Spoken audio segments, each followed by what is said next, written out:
네, 기록 눌렀고요. 인사 먼저 드리도록 하겠습니다. 만나서 반갑습니다. 저는 네. 마인드맵 강의를 하고 있고, 네, 여러분들 많이 오늘 읽고 오신 것 같은데, 샤넬보다 마인드맵 또는 매일 마인드맵 이런 책을 낸 오소희 강사라고 합니다. 원래 마인드맵 강의를 위주로 했는데, 제가 아이를 키우다 보니까 여러 공부들을 좀 진행을 하게 됐어요. 그리고 마인드맵 하시는 분들께 사실은 좀 필기 방법이라든지 필기를 하고 많은 정보들을 습득하는 거, 그리고 그 정보들을 습득해서 내 것으로 만들어 나가는 그런 과정들, 이런 것들을 많이 훈련시켜 드리다 보니까 제가 오늘은 이런 강의도 좀 진행을 하게 되었거든요. 그래서 보시고 많이 필기하시고 제가 샘플로 좀 제작을 했는데 이렇게 인증해 주시면 저희가 아마 2024년 1월부터 아주 다양한 맵스쿨, 마인드맵 강의를 진행할 건데 그런 강의에 저희가 초대를 좀 해드리는 그런 이벤트를 하려고 하니까 오늘부터 4주, 목요일 밤 10시 참여해 주시면 좋을 것 같고요. 지금부터 제가 설명을 해드리도록 할게요. 저희가 4주 동안 진행을 합니다. 아이가 어리신 분들이 많아서 아마 오늘 화면을 못 키시는 분들이 많은 거 알고 있으니까 우리 이윤아님 켜주시고 잘 봐주시면 좋을 것 같고요. 오늘은 일단 아이 건강 중에서도 조금 키에 대한 부분들, 그거를 제가 강의를 진행을 해 드릴 거고요. 그리고 다음 주에는 많은 분들이 저희가 이제 신년 계획 앞두고 있잖아요. 계획은 많이 세우지만 실패를 많이도 하는 다이어트에 대한 강의 내용을 저희가 준비를 했어요. 다이어트가 필요 없는 분들도 지금 이제 많이 계시겠지만, 하지만 우리가 건강한 내 몸의 아름다움을 유지하기 위해서도 필요한 게 또 있잖아요. 그런 것도 말씀을 드릴 거고, 세 번째 주에는 저희가 피부와 노화에 대해서 좀 말씀을 드릴 거예요.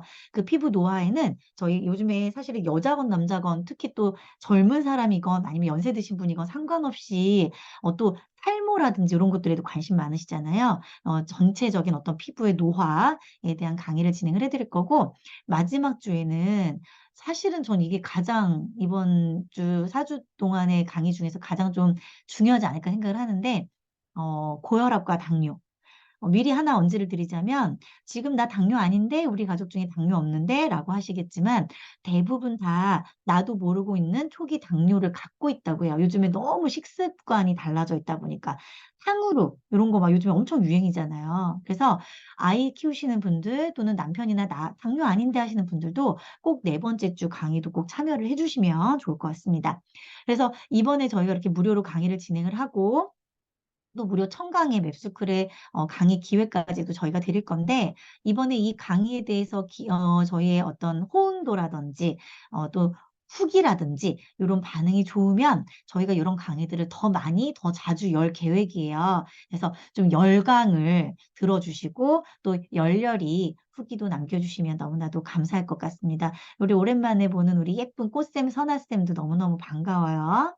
쌤이 얼굴 이렇게 내밀어 주시니까 제가 기운이 또 나네요. 그래서 오늘은 이렇게 아이 건강에 대해서 말씀을 드릴 거고요.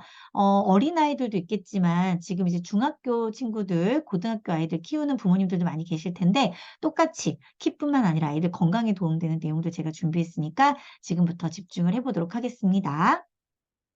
일단 첫 페이지. 저희가 이제 4주 동안 저희가 이렇게 한번 건강 강의를 진행을 할 건데요. 참여하시는 방법 간단히 요것만 좀 말씀을 드릴게요. 인스타든 블로그든 혹은 우리 요즘에 맘카페 있으시잖아요. 맘카페든 상관이 없습니다. URL 주소로 저희에게 인증해 주실 수 있는 그 어느 곳이든 상관이 없거든요. 내가 강의를 듣고 있는 모습을 찍으셔도 되고 이렇게 노트북이랑 이렇게 해갖고 셀카 찍어 올리셔도 되고요. 아니면 저희가 이제 마인드맵을 또 이제 주로 강의를 하는 곳이잖아요. 마인드맵으로 정리하셔도 좋고요. 나 마인드맵 아직 안 배워서 일반 필기 방법으로 진행을 하겠습니다 하시는 분들도 상관이 없습니다. 일반 필기 방법으로 4주간의 건강 강의를 들으시고 기록하셔서 내가 어땠는지 글도 잠깐 제가 여기 오른쪽에 샘플로 좀 주르륵 써놨는데 세 줄만 적으셔도 됩니다. 세 줄만 적으셔도 되고요. 해시태그는 저희가 정해져 있어요. 단톡방 저희가 오픈 채팅이 막 올라가 있죠.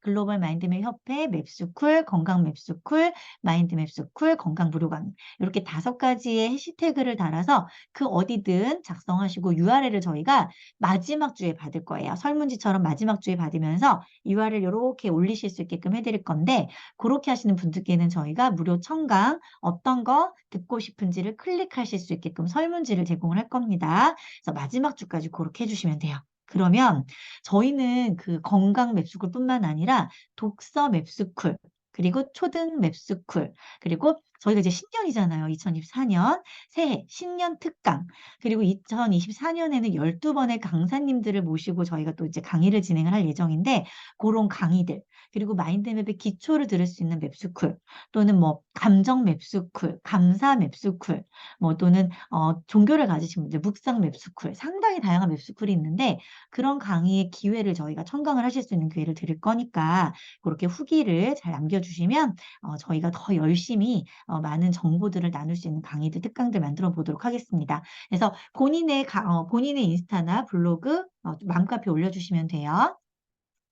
그래서 지금부터 이제 말씀을 드릴 건데, 제가 화면을 한번 볼게요. 우리 딸이 어떻게 자라길 바라세요, 여러분? 어, 아들이어도 상관이 없습니다. 제가 첫째가 3학년이고 둘째가 2학년이에요. 첫째는 3학년 딸아이인데, 이 아이는요, 우리 아이가 안 들으니까 살짝 말씀을 드리면, 얼굴은 조금 커요. 그래서 키가 커야 돼요. 비율적으로 좋으려면. 그리고 둘째 아이는 얼굴이 정말 작아요. 남자인데. 근데 문제가 뭐냐면 키도 작아요. 어, 얼굴이 작은데 키까지 크면 얼마나 멋있겠어요. 요즘에 친구들 보면 사실 공유가 스타일은 좋지만 얼굴이 막 아주 잘생긴 얼굴은 아니지만 스타일리시하잖아요. 왜? 기럭지가 길기 때문에. 요즘에 많은 부모님들은 내 아이 얼굴이야 뭐 아빠 닮았으니까 어쩔 수 없다 쳐도 키는 내가 어떻게든 키우겠다 하시는 부모님들이 상당히 많으시거든요. 그리고 저도 사실 키에 조금 컴플렉스가 있었어요. 제가 키가 158인데 요즘에 158이 안 넘게 나오더라고. 선아쌤 놀라셨어요? 나 158이 안 넘어요. 아, 진짜. 본의 아니게 커밍아웃을 했는데. 근데, 우리 아이들만큼은 160이 훌쩍 넘었으면 좋겠는 거예요. 비율적으로. 제가 여러분 그래서 온라인으로만 강의하는 거예요. 키 크다고 착각하시는 분들이 많아서. 오프라인으로 오시면, 어머, 교장쌤 되게 아담하시네요. 이런 분들이 많더라고. 근데 어쨌든 키를 키우고 싶어요. 멋지게 옷 입히고 싶고 다리가 길었으면 좋겠거든요. 근데 제가 아이들을 연년생아이를 키우면서 이 아이들의 성장에 대한 강의를 듣다 보니까 이 아이들이 언제 크냐에 따라서 내 아이가 똑같이 167이어도 허리가 긴 아이로 크냐 아니면 다리가 긴 아이로 크냐 다르더라는 거예요. 언제 크냐에 따라서. 대부분의 아들 있는 엄마들이 그 얘기 많이 해요. 우리 아이가 키가 작아. 키워야지. 남자애들은 군대 가서도 크더라. 근데요, 군대 가서 큰 아이들이요, 다리가 짧아요. 왜 그럴까요? 성장의 시기에 맞춤으로 성장을 해야 다리가 길게 크더라는 이야기예요. 그래서 그런 것들을 한번 볼게요.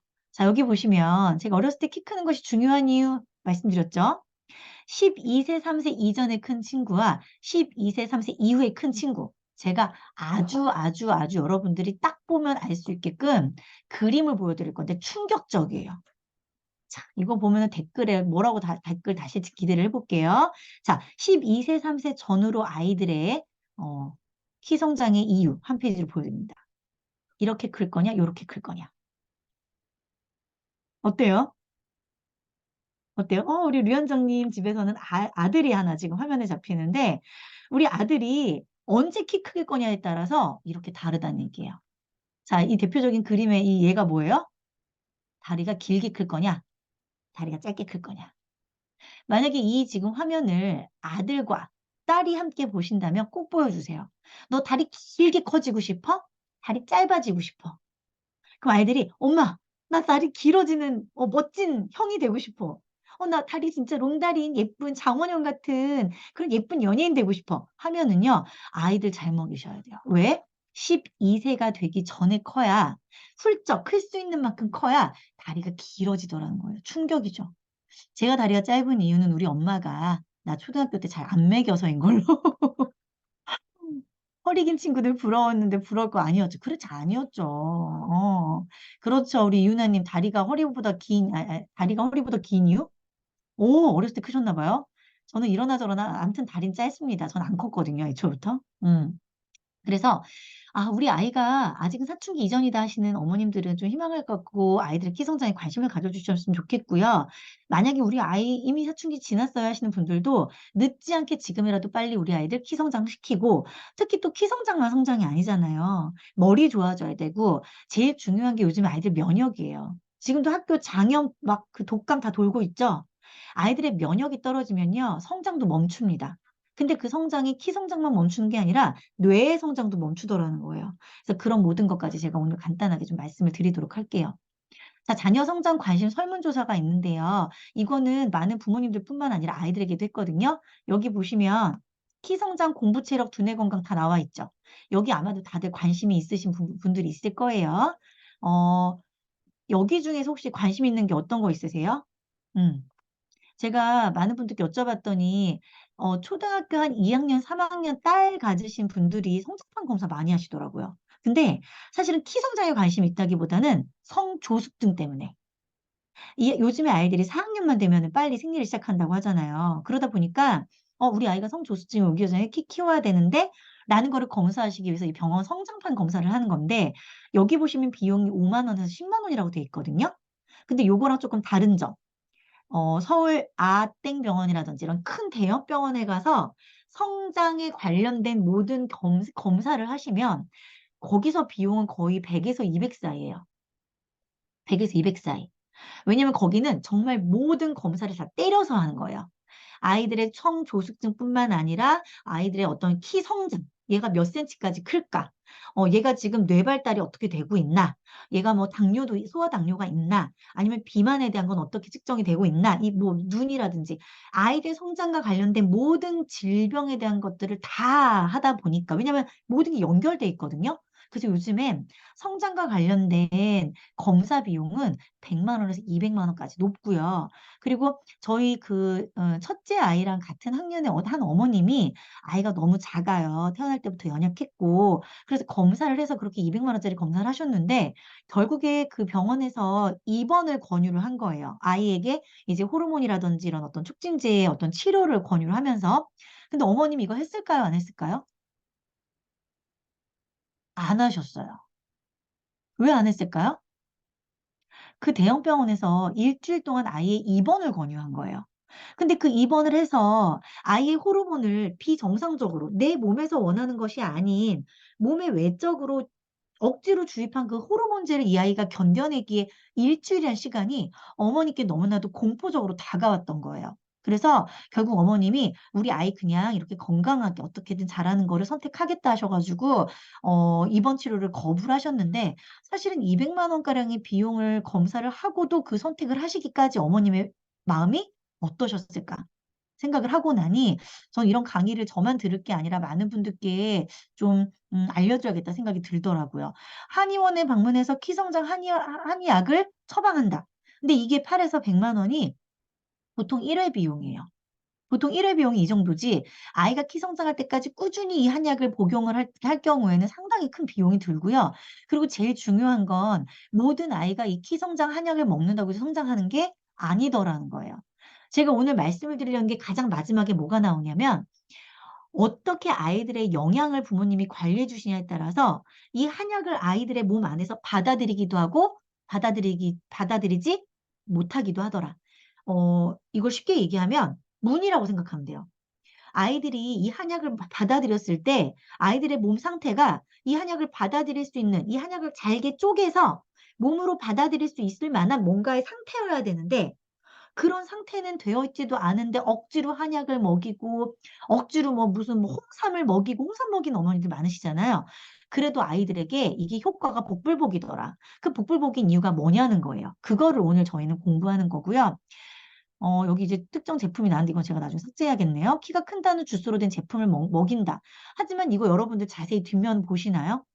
100ml에 0.2%의 육연근 혼삼이 들어가 있어요. 몇 ml 들어가 있냐는 거예요. 몇 프로가 들어가 있냐는 거죠. 하지만 아이들 키 성장을 위해서 사실은 정말 끈앞풀이라도 잡고 싶은 어머니의 마음으로 아이들을 복용을 시키지만, 아까도 말씀드린 것처럼 이 비싼 제품을 먹이더라도 아이들이 이게 받아들일 수 있는 충분한 체력이냐, 영양 섭취가 골고루 되어 있느냐? 이것부터 점검을 해야 여러분들이 돈도 아끼고 내 아이 키 성장의 효율성을 높일 수 있다라는 말씀을 드리는 겁니다. 자, 키 크는 수술 이건 말도 안 되죠. 3,4천만 원을 하는데 3년 동안 아이가 뭘 배울 수도 없고 성장을 할 수 있는 어떤 사회 활동도 할 수 없는 거죠.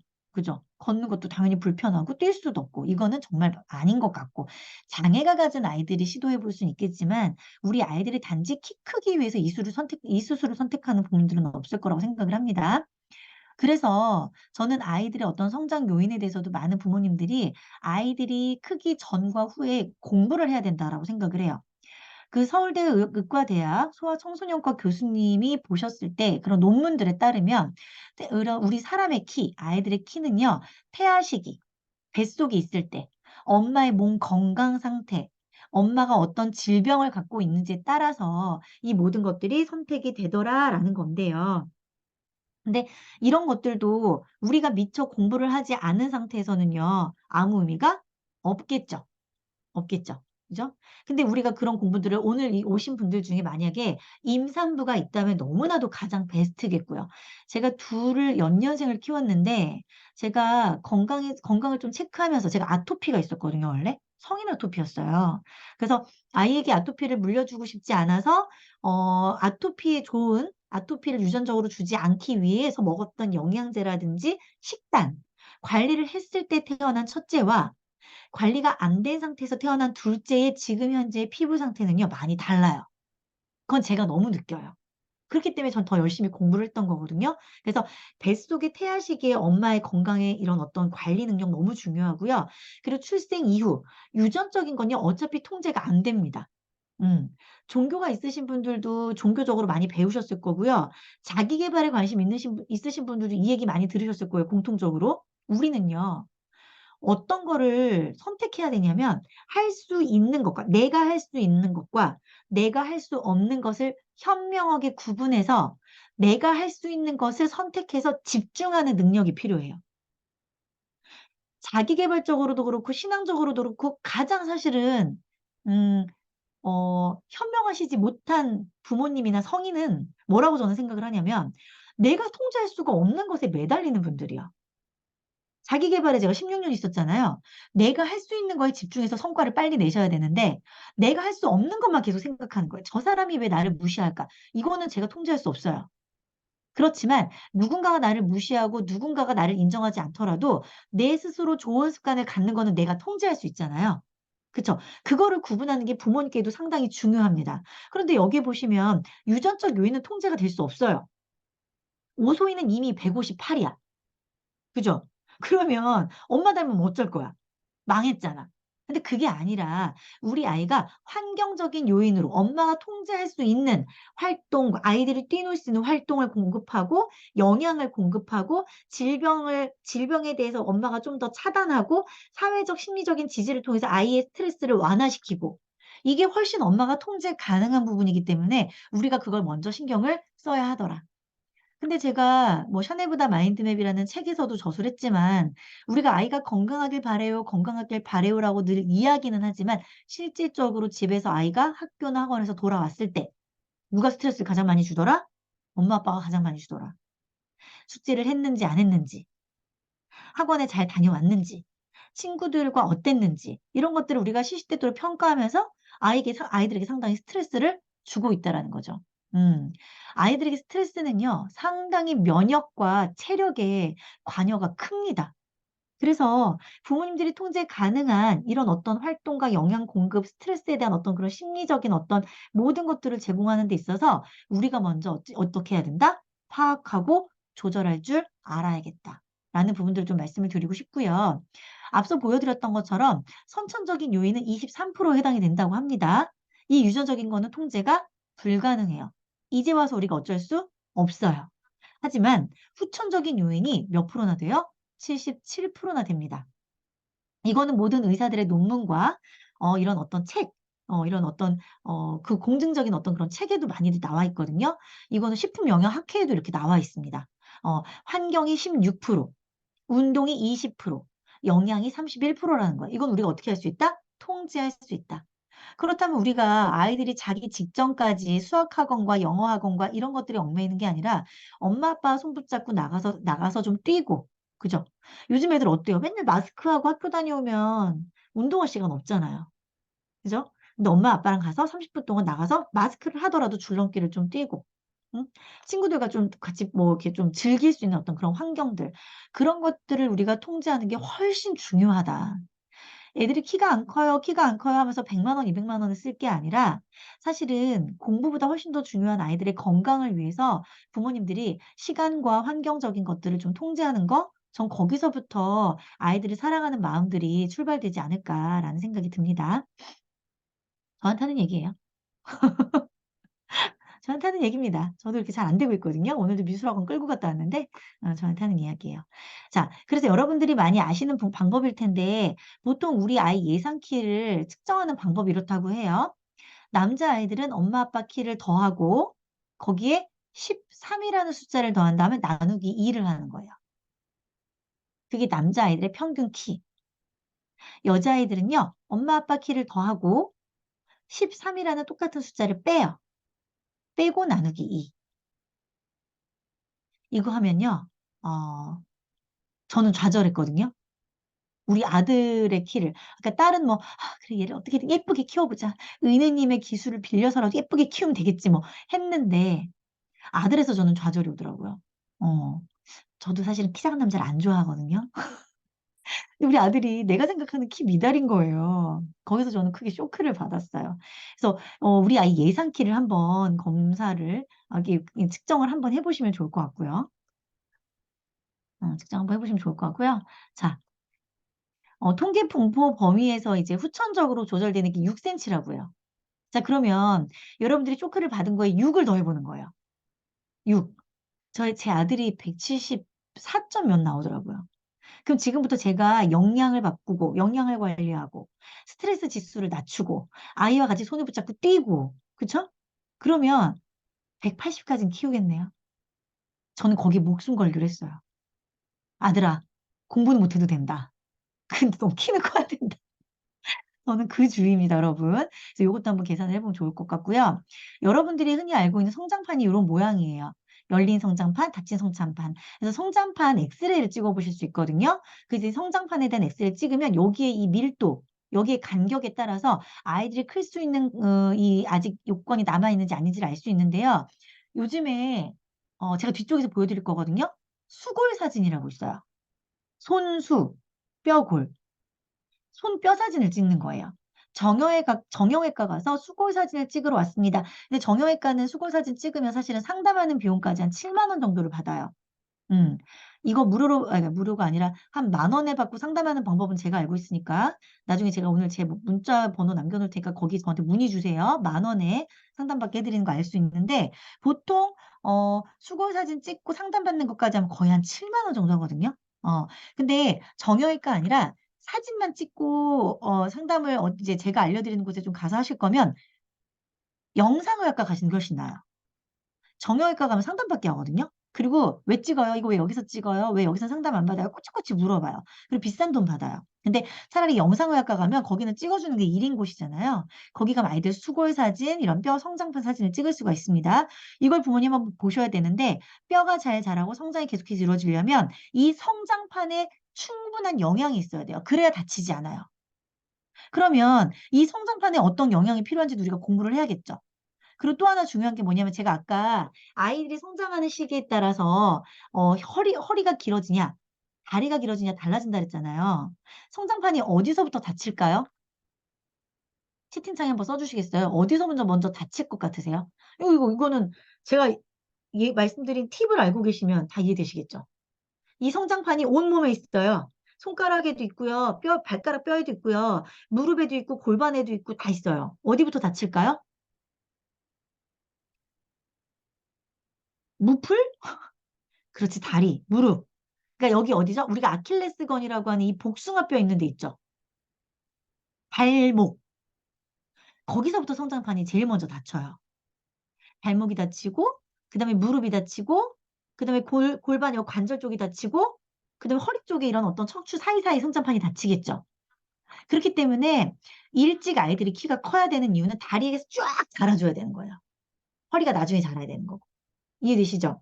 그래서 수골 사진이라든지 이런 무릎, 성장판을 한 번씩 아이들을 찍어보시는 것도 아이들의 성장에 대해서 한번 검사를 해보실 수 있고요. 그리고 여기 보시면 소아 비만이 끝까지 비만일 확률이 높은 이유라는 이제 영상을 제가 이렇게 제목만 갖고 와봤는데 여기 중요한 문구가 하나 있습니다, 여러분. 일반적으로 인체 지방 세포 개수의 설정값은 사춘기 끝자락에 정해진다고 돼 있어요. 그래서 많은 부모님들이 잘못 인지하고 있는 게 우리 아이 지금 뚱뚱한 거는 나중에 아이가 클 때 쫙 키로 갈 거라고 생각하는 엄마들이 많아요. 근데 아니에요. 이건 잘못된 생각이다라는 거예요. 그러니까 아이가 너무 빼빼 말라 있으면 나중에 키가 클 때 몸에 충분한 영양이 없으면 덜 클 수는 있겠죠. 그죠? 영양이 꽉꽉 채워져 있어야 됐으니까. 그런데 지방, 지방세포가 많아서 비만인 아이들이 그게 키로 가는 거는 아니다라는 얘기예요. 상식적으로 생각을 해보세요. 지방이 많은 애가 키가 크려면 칼슘과 단백질이 많아야 되는데 이 지방이 칼슘과 단백질로 변하지는 않아요. 오히려 여기 지방세포 개수라는 게 있다 그랬잖아요.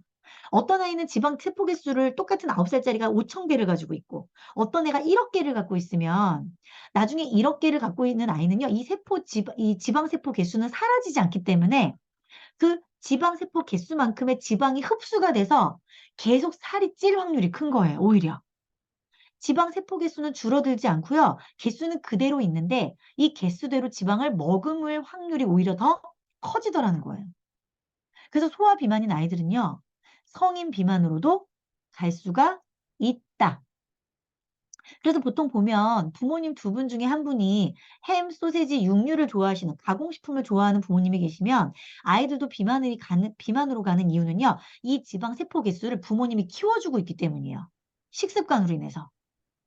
그래서 아이들 너무 동물적 가공육은 정말 안 좋아요. 그거는 항암 지수도 높기 때문에 동물 가공육은 안 좋고요.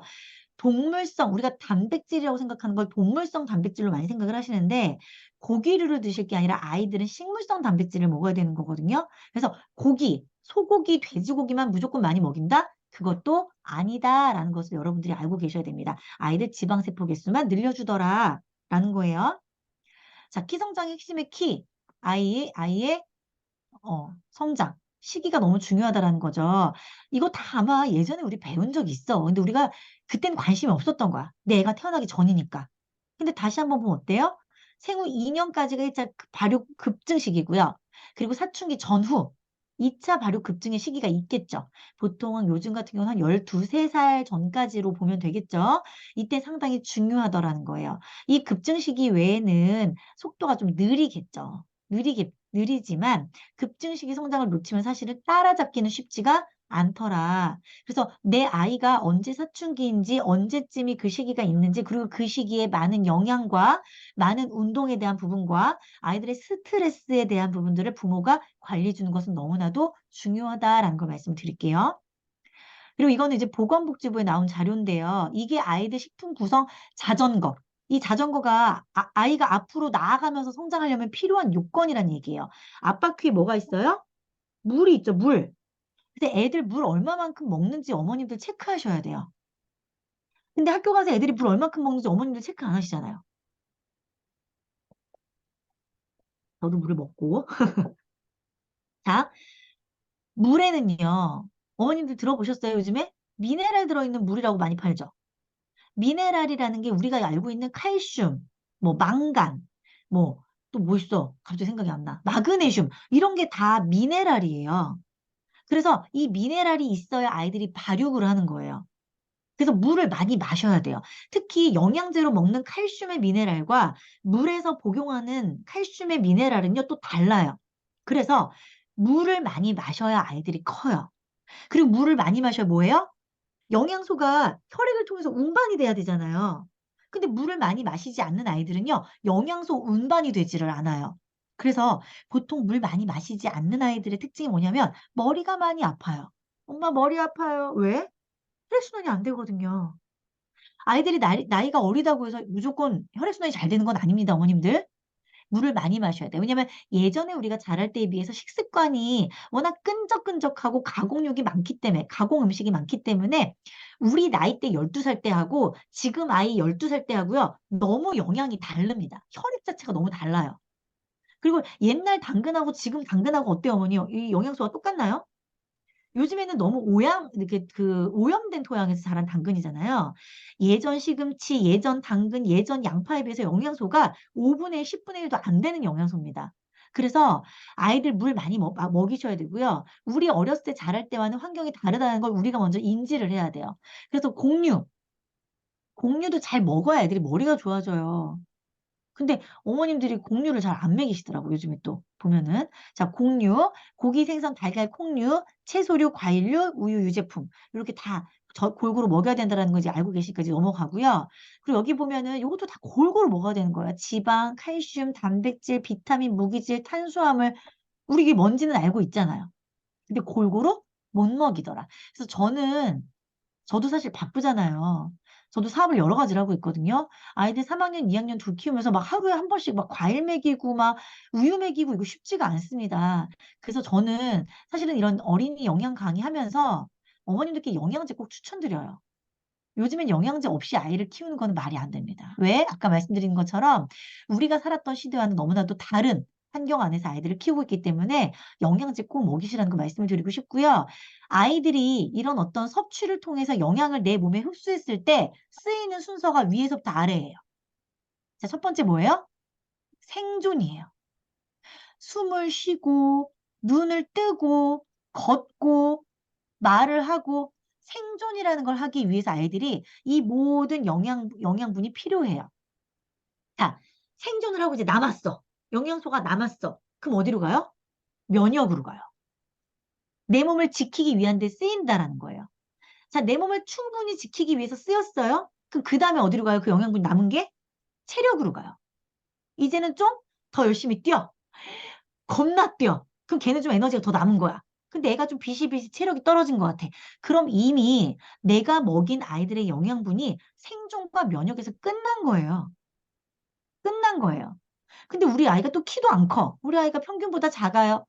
그러면요, 생존과 면역과 체력에서 끝난 거예요. 그럼 어떻게 해야 돼요? 더 먹이셔야 돼요. 더 먹이셔야 돼요. 이 순서예요. 생존, 면역, 체력, 키성장이에요. 자, 대표적으로 키성장을 위해서 필요한 두 가지가 있어요. 여러분들이 알고 계시는 제일 중요한 두 가지. 뭐냐면 칼슘과 단백질. 제일 중요한 거. 물론 다른 영양소들이 얘네 둘을 도와줘야 되지만 제일 중요한 건 얘네가 일단 있어야 될 거 아니에요. 칼슘과 단백질은 뭐냐면요. 칼슘은 뭐에다 비유할 수 있냐면 어머님들 건물 세우잖아, 건물. 그쵸? 거기에 뭐가 철근이 있어야 되지, 철근. 이 철근을 칼슘이라고 생각하시고요. 그 철근에 우리가 뭘 덧대어서 건물을 만들어요? 시멘트. 그죠? 이 시멘트가 단백질이라고 생각을 해보세요. 그럼 칼슘도 필요하고 단백질도 필요하죠. 그런데 얘네들이 생존과 면역에서 끝나버리더라는 거예요. 체력을 키워줘야 되고 키성장에 쓰여야 되는데 생존과 면역에서 끝나더라. 그래서 어머님들이 먹이시는 거에 두세 배 이상 먹이셔야 돼요. 그래야 아이들이 큽니다. 커요. 자, 그리고 키성장에 영향을 미치는 게 성호르몬인데요. 이제 2020년까지 이런 국내 성조숙주 환자 수를 보면 엄청 늘죠. 이게 왜다? 이게 왜라고요? 우리가 먹이는 게 뭐냐에 따라서. 먹이는 게 뭐냐. 햄, 소세지 이런 것도 안 되고요. 과자도 안 돼요. 제가 마지막 페이지에 진짜 충격적인 거 하나 보여드릴 건데요. 그거 사 먹이시면 이제 우리 아이들 사랑하지 않는 거라고 보시면 돼요. 제가 대표적인 아니, 과자 하나 알려드릴 건데 그거 먹이면 절대 안 돼요. 맞아요. 우리 이창구님 정리 감사해요. 철근은 뼈대, 칼슘이고요. 단백질은 뭐다? 시멘트다. 자, 성조숙증이 2년 빨리 왔다면, 만약에 내 아들이 성조숙증이 빨리 왔다면, 성인이 됐을 때 평균 10cm의 손해가 온다. 그래서 많은 어머님들이 초등학교 2학년, 3학년 때 우리 아이들 성조숙증 검사하는 거예요. 마음이 불안하니까. 키 10cm를 손실할 수 있는 거잖아요. 그죠? 그래서 미리 알아야겠다라는 거. 자, 이게 수골 사진이에요. 수골 사진만 해도 어때요? 여기 너비가 보이시죠? 너비가 넓은 아이들은요, 그만큼 아직 성장판이 열린 거예요. 그런데 너비가 좁아요. 그럼 우리 아이가 성장판이 이미 닫힌 거예요. 이거 손사진이잖아, 손사진. 어디서부터 다친다? 발목부터 다친다. 근데 손을 찍어봤는데 손이 이미 이렇게 닫혀 있어. 그럼 얘는요, 다 큰 거예요. 다 큰 거예요. 그래서 어머님들 그 아이들 중에 요즘에 중학교 아이들이 한 16살?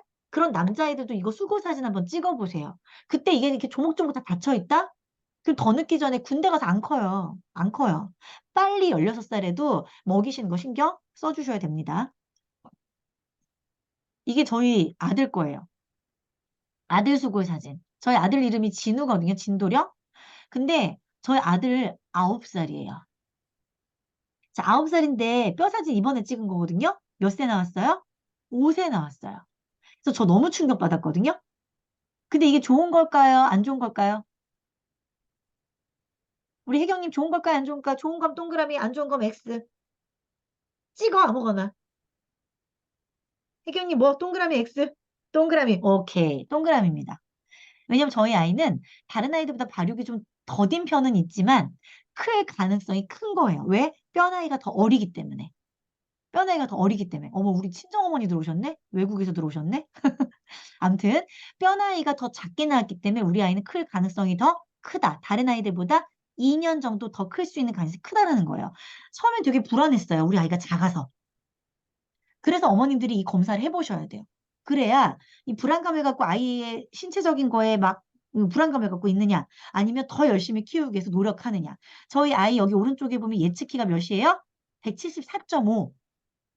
그쵸? 근데 지금부터 어떻게 키울 수 있다? 엄마의 노력으로 인해서 180.5까지 키울 수 있다. 노력해봐야겠죠, 제가. 자, 아이가 키가 자라는 원인을 보겠습니다. 성장 호르몬의 영향. 이건 뭐라고요? 연골세포의 분화예요. 성장 호르몬이 연골세포를 막 자극시켜서 골이라는 게 쌓여야 된다라고요. 그게 쌓이는 거에 이걸 노화를 이제 늦춰주는 건데, 여기 보시면 여기 밑에 성장판 위치 발목부터 져 있죠? 발목 성장판이 있습니다. 그 다음에 어디 있어요? 무릎 성장판이 있습니다. 여기서 긴 다리를 만든다고 되어 있어요. 무릎에서. 그죠? 자, 고관절 성장판이 있고요. 손목 성장판 있습니다. 척추, 팔꿈치, 어깨 있어요. 그럼 이 시기에 따라서 이게 밑에서부터 이렇게 진행되는 이 속도에 따라서 어머님들이 아이들 운동도 시켜주셔야 돼요. 아이들, 중학교 아이들 어깨 성장판 있죠? 어깨 떡 벌어진 아이들. 옷걸이 같이 축 처진 게 아니라 어깨가 떡 벌어진 아이들. 그때 그거에 맞는 운동 시켜주셔야 아이의 몸매가 바르게 성장하더라. 근데 이 성장의 속도, 요걸 아시는 것도 너무나도 필요하고요. 그래서 제가 아까 말씀드렸던 영양소에 대한 것들을 공부를 좀 알려드릴게요. 자, 단백질 이래도 안 먹을래라고 저기 써 있죠. 그죠? 자, 단백질이 왜 필요한지를 여기 왼쪽에다가 쭉 단백질 써놨고요. 자, 칼슘만 먹이는 엄마들 있어요. 칼슘만 먹이는 엄마들은요, 아이가요, 성장통이 와요. 아이들 중에 1학년, 2학년 아이들이요, 밤에 잠을 안 자고 자꾸 다리가 아프다고 울고 오는 애들 있어요. 그런 애들 있으셨나요? 저희 아이들이 그랬거든요. 그건 뭐냐면 지금 얘가요 불균형하게 크고 있는 거예요. 예를 들면 뼈는 막 크려고 하고 있는데 근육이 안 크고 있는 거야.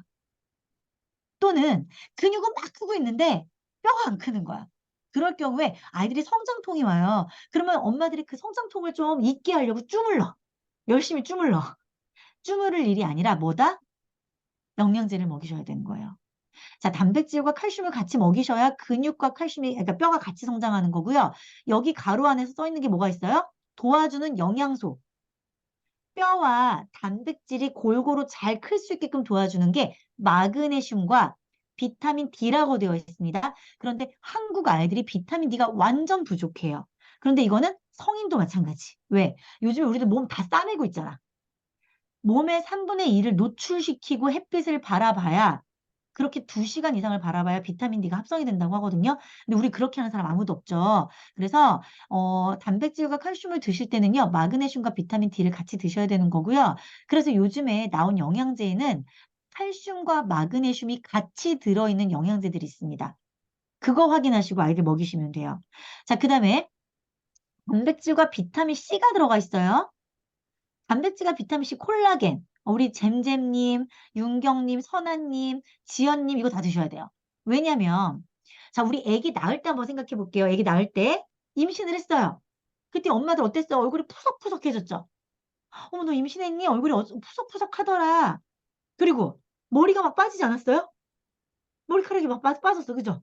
그리고 또 어땠어요? 여기 써 있잖아. 튼 살. 애들이 배가 이렇게 불러오면 불러올수록 살이 늘어나니까 배가 막 이렇게 튼 살이 생기셨죠? 그죠? 그리고 손톱도 푸석푸석해지고 막 그랬잖아요. 그죠? 이거 다 왜 그런 거예요? 내 몸에서 작은 생명이 커져가면서 엄마 몸에 있는 단백질을 뺏어가는 거예요. 엄마 단백질을 뺏어가니까 엄마 단백질이 필요했던 여기 두피.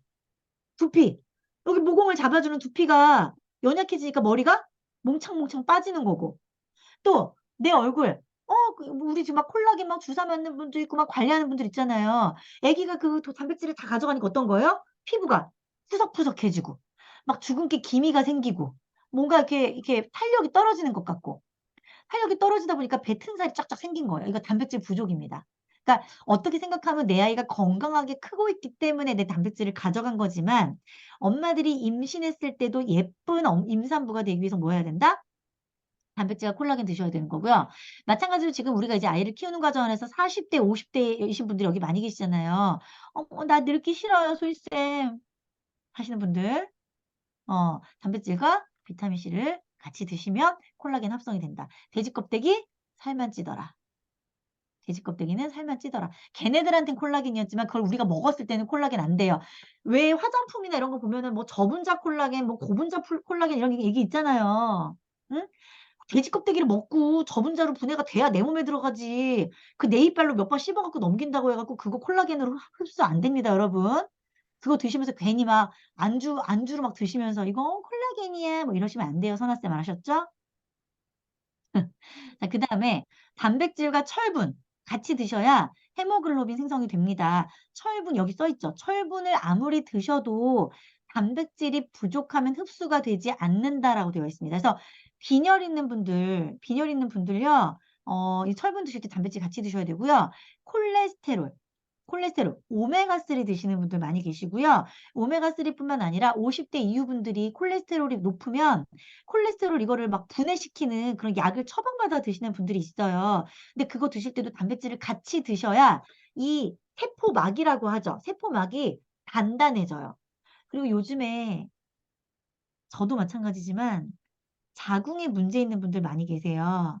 자궁암, 자궁경부암, 자궁내막암, 그리고 여성 생식기 예민하신 분들, 건강하지 않으신 분들, 이런 분들도 다, 이 콜레스테롤과 단백질 같이 드셔서 세포막을 건강하게 만드셔야 돼요.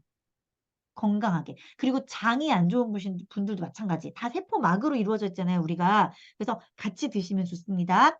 그리고 단백질과 지방산, 어, 오메가3 전 추천드리거든요. 그래서 성장 호르몬 생성하고 애들 인지질, 뇌가 우리가 인지질로 만들어져 있잖아요. 그래서 애들 뇌 좋게 만드시려면 오메가3 DHA가 많기 때문에 오메가3 많이 복용시키셔야 돼요. 그래서 초등학교 저학년들은 아이들이 키 성장 때문에 오메가3 먹여야 되지만 어, 초등학교 고학년 아이들 그리고 중고등학교 아이들도 오메가3는 필수예요. 왜?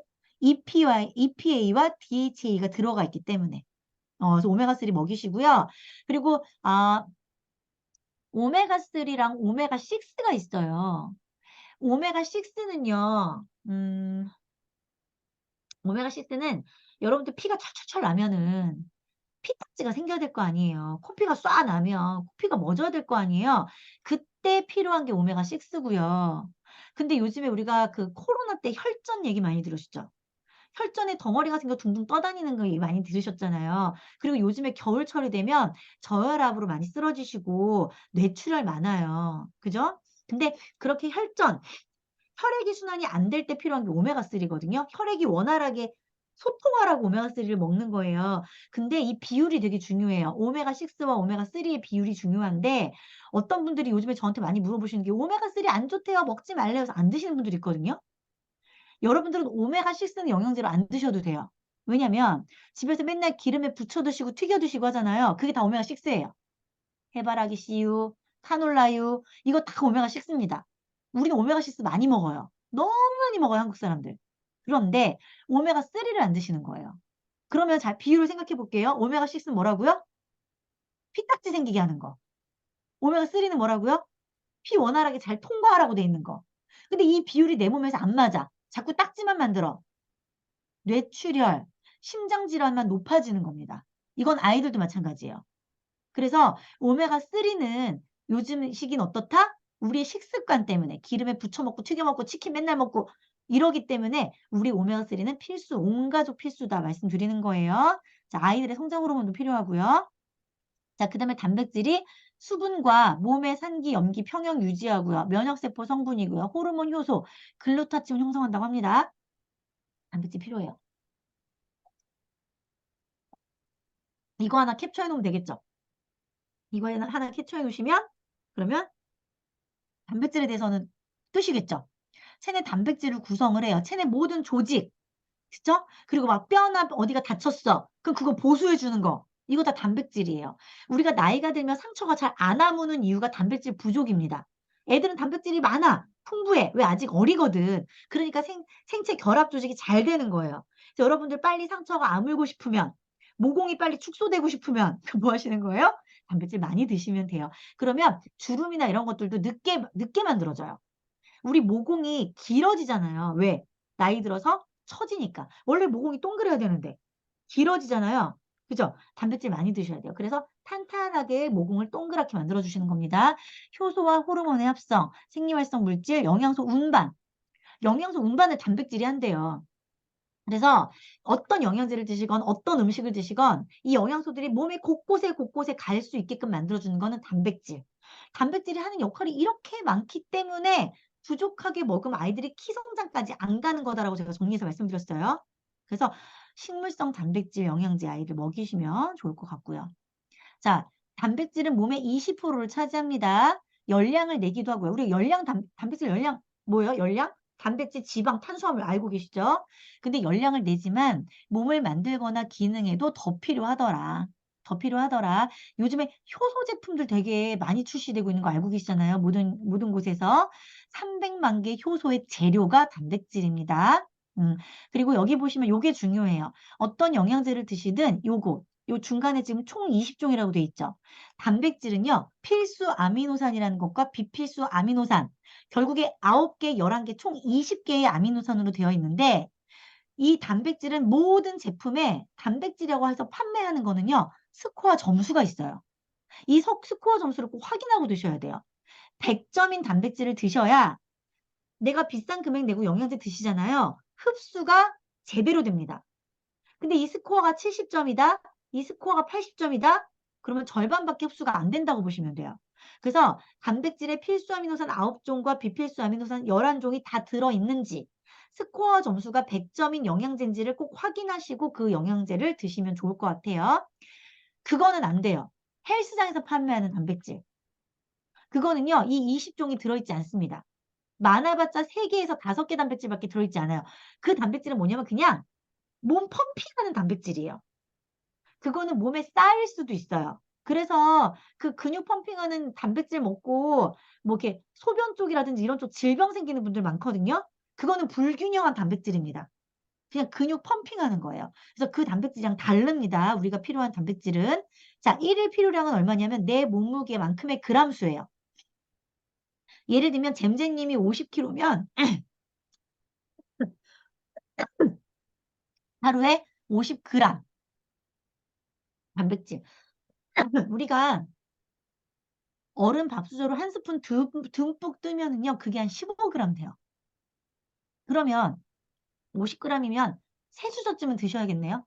그죠? 그런데 단백질도 한꺼번에 드신다고 흡수가 되는 게 아니에요. 나눠 드셔야 돼요. 그래서 아침에 한 수저 듬뿍, 점심에 한 수저, 저녁에 한 수저 이렇게 나눠 드셔야 내 몸에 흡수가 충분히 되더라. 한꺼번에 드시면 흡수되는 양이 정해져 있습니다. 나눠 드시면 좋을 것 같습니다. 그렇게 말씀드리고 임신을 하신 분이거나 또는 운동하라는 친구들, 왜냐면 운동하는 친구들은 열량으로 많이 소모되잖아요. 그리고 키 크는 성장식이 있는 친구들은 그거보다 1.2배를 더 먹어야 돼요. 그거 아시면 좋을 것 같아요. 자, 그래서 성장 영양과 단백질 필요하다라는 거 말씀드리고요. 아동기는 6에서 11세, 청소년기 12에서 18세 왜 필요한지 부분에 대해서 이렇게 한 페이지를 말씀드렸고요. 요거 식품의약품안전처의 자료입니다. 이거는. 그렇죠? 너무나도 중요하다라는 거 캡처해서 보시면 좋을 것 같아요. 자, 그럼 이제 지방으로 한번 넘어갈게요. 지방 안 좋은 거야? 안 좋은 거 아니에요? 네. 우리 남편 배에 있는 그 지방은 안 좋은 거 맞아요. 그런데 그 지방 말고 일정 양의 지방은 우리 몸에 필요합니다. 그래서 뇌의 구성 성분을 보면요. 우리가 인지질이라고 하는 게 단백질과 지방이 합쳐졌을 때 인지질이에요. 수분을 빼고 나면 뇌의 60%는 단백질과 지방산으로 이루어져 있습니다. 그래서 뭐 드셔라? 오메가3. 특히 마른 아이들이요. 인지질이 많이 부족해요. 빼빼 마른 아이들. 그래서 그 아이들 꼭 오메가3 먹여야 돼요. 그래서 저희 아들이 되게 빼빼 말랐다 그랬잖아요. 그래서 오메가3 꼭 먹이고 있고요. 4살 이전의 아이들을 키우시는 분들이 있으면 오메가3를요. 끝에 잘라서 짜 먹이세요. 그러면 비린내가 겁나 심하겠죠? 그런데 4살 이전의 아이들은 비린 맛을 못 느낍니다. 그래서 엄마 젖을 먹는 거예요. 엄마 젖이 상당히 비리거든요. 그래서 4살 이전의 아이들을 오메가3를 끝에 짜 가지고 입에다 탭탭탭 해서 먹이면 4살 이후에도 비린 맛에 강해져요, 아이들이. 그래서 저희 첫째가 그렇게 해서 오메가3를 먹였거든요. 지금도 이 아이는 오메가3를 씹어 먹어요. 놀랍죠? 걔는 그게 맛있대요. 근데 어렸을 때 4살 이전에 먹이지 않았던 저희 둘째는요. 못 먹어요. 못 먹어요.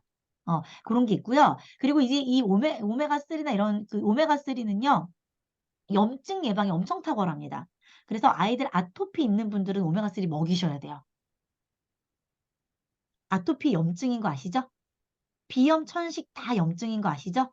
그래서 이렇게 어떤 그런 선천적인 면역 질환의 질병을 갖고 있는 아이들은요. 오메가3 꼭 먹이셔야 됩니다. 이거 말씀드려요. 염증 잡는 영양제 대표적인 게 오메가3예요. 자, 그다음에 세포벽을 튼튼하게 해준다 말씀드렸고요. 신경 신호를 잡는 거, 감각 기억력이 좋다라고 얘기를 하고요. 임신 18주부터 오메가3 단백질 더 많이 복용하면 아이가 뇌용량이 증가한다고요. 자, 여기 뭐라고 써 있어요? 나중에 아이 학원비 생각하면 훨씬 경제적이래요. 얘들 오메가3 이때 먹이는 게. 그런데 임산부 오메가3 먹으면 안 된다고 들었어요. 언제? 막달에 먹으면 안 되겠죠. 왜? 아까 제가 얘기했잖아요. 오메가6는요.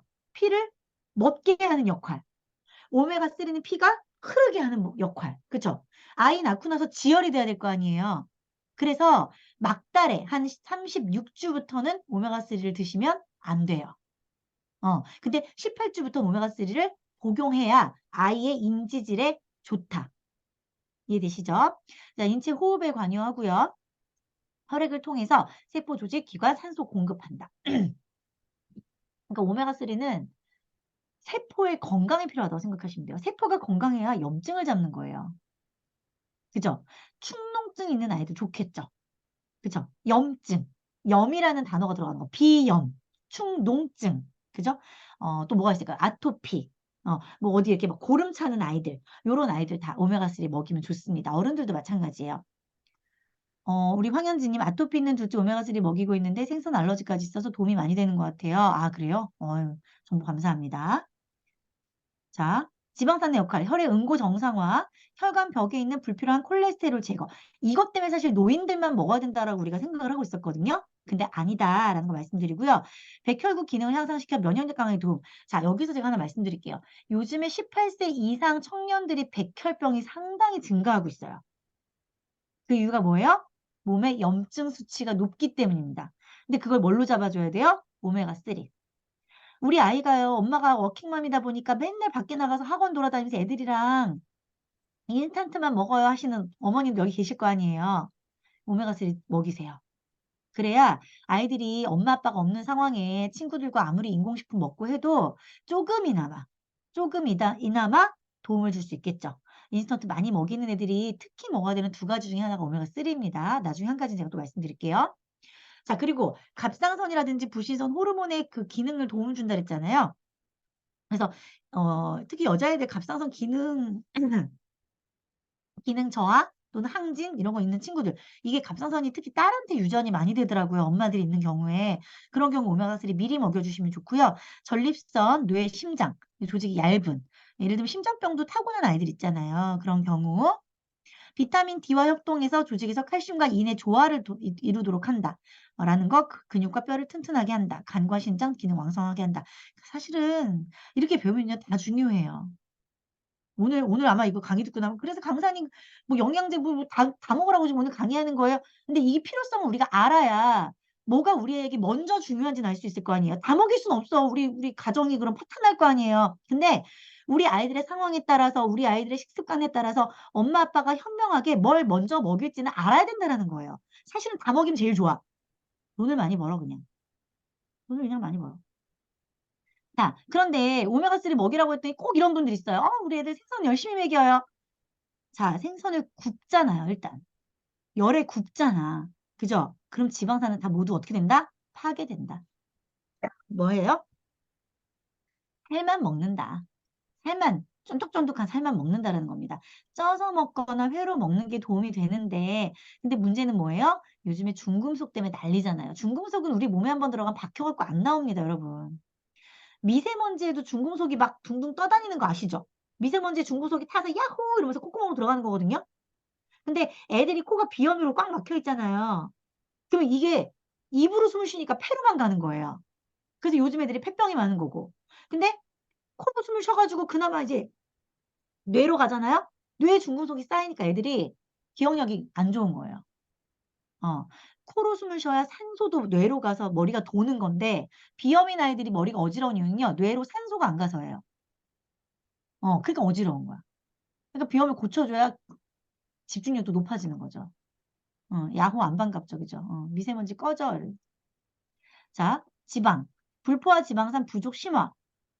그래서 오메가3 별도 섭취. 아까 말씀드렸죠? 오메가6에 비해서 오메가3가 너무 부족한 거예요, 내 몸에. 까다로운 제조 기술을 선택하셔야 됩니다. 그러니까 단백질은 제가 뭐라 그랬어요? 아미노산 스코어 100점. 그죠? 20종의 모든 아미노산이 다 들어있는 단백질 고르라고 말씀드렸고요.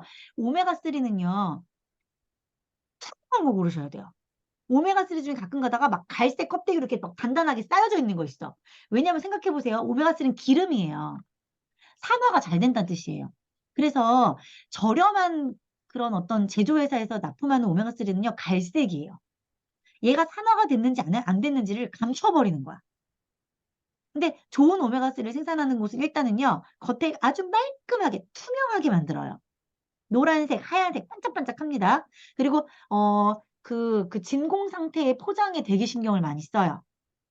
그리고 보통 코팅, 오메가3 이렇게 껍데기가 있을 거 아니에요. 보통 오메가3 이렇게 쫀득쫀득하게 껍데기가 돼 있잖아요. 보통 그게 이제 비타민 E로 코팅이 됐다고 광고를 하는 오메가3들이 있어요. 그거 선택해서 드셔야 돼요. 어.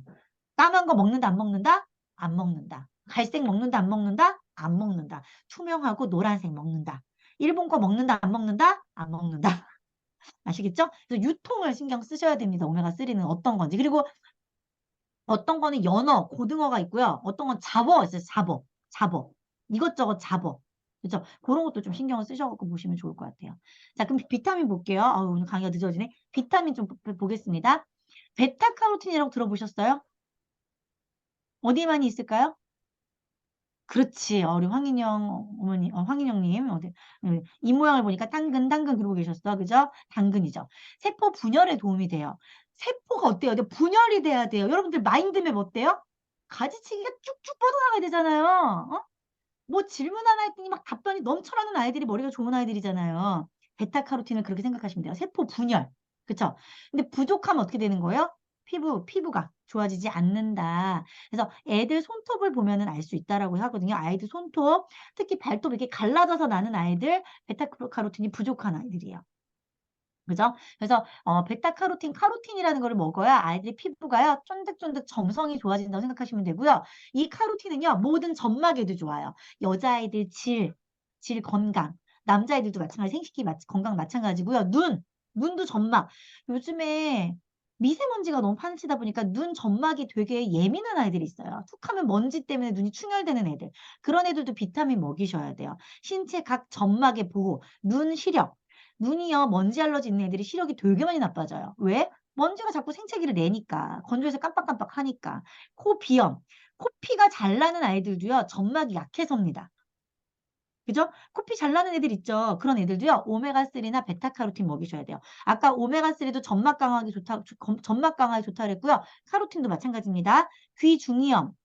애들이 요즘에 이렇게 또 구내염이 나. 옛날에 우리는 피곤하면 난다라고 했는데 요즘 애들 피곤한가 봐. 구내염이 많이 나죠. 편도염. 모든 이런 우리가 생각하는 점막, 항문도 마찬가지고 점막. 베타카로틴 먹어야 돼요. 부족할 때 급성 백혈병 일어난다라는 거 말씀드립니다.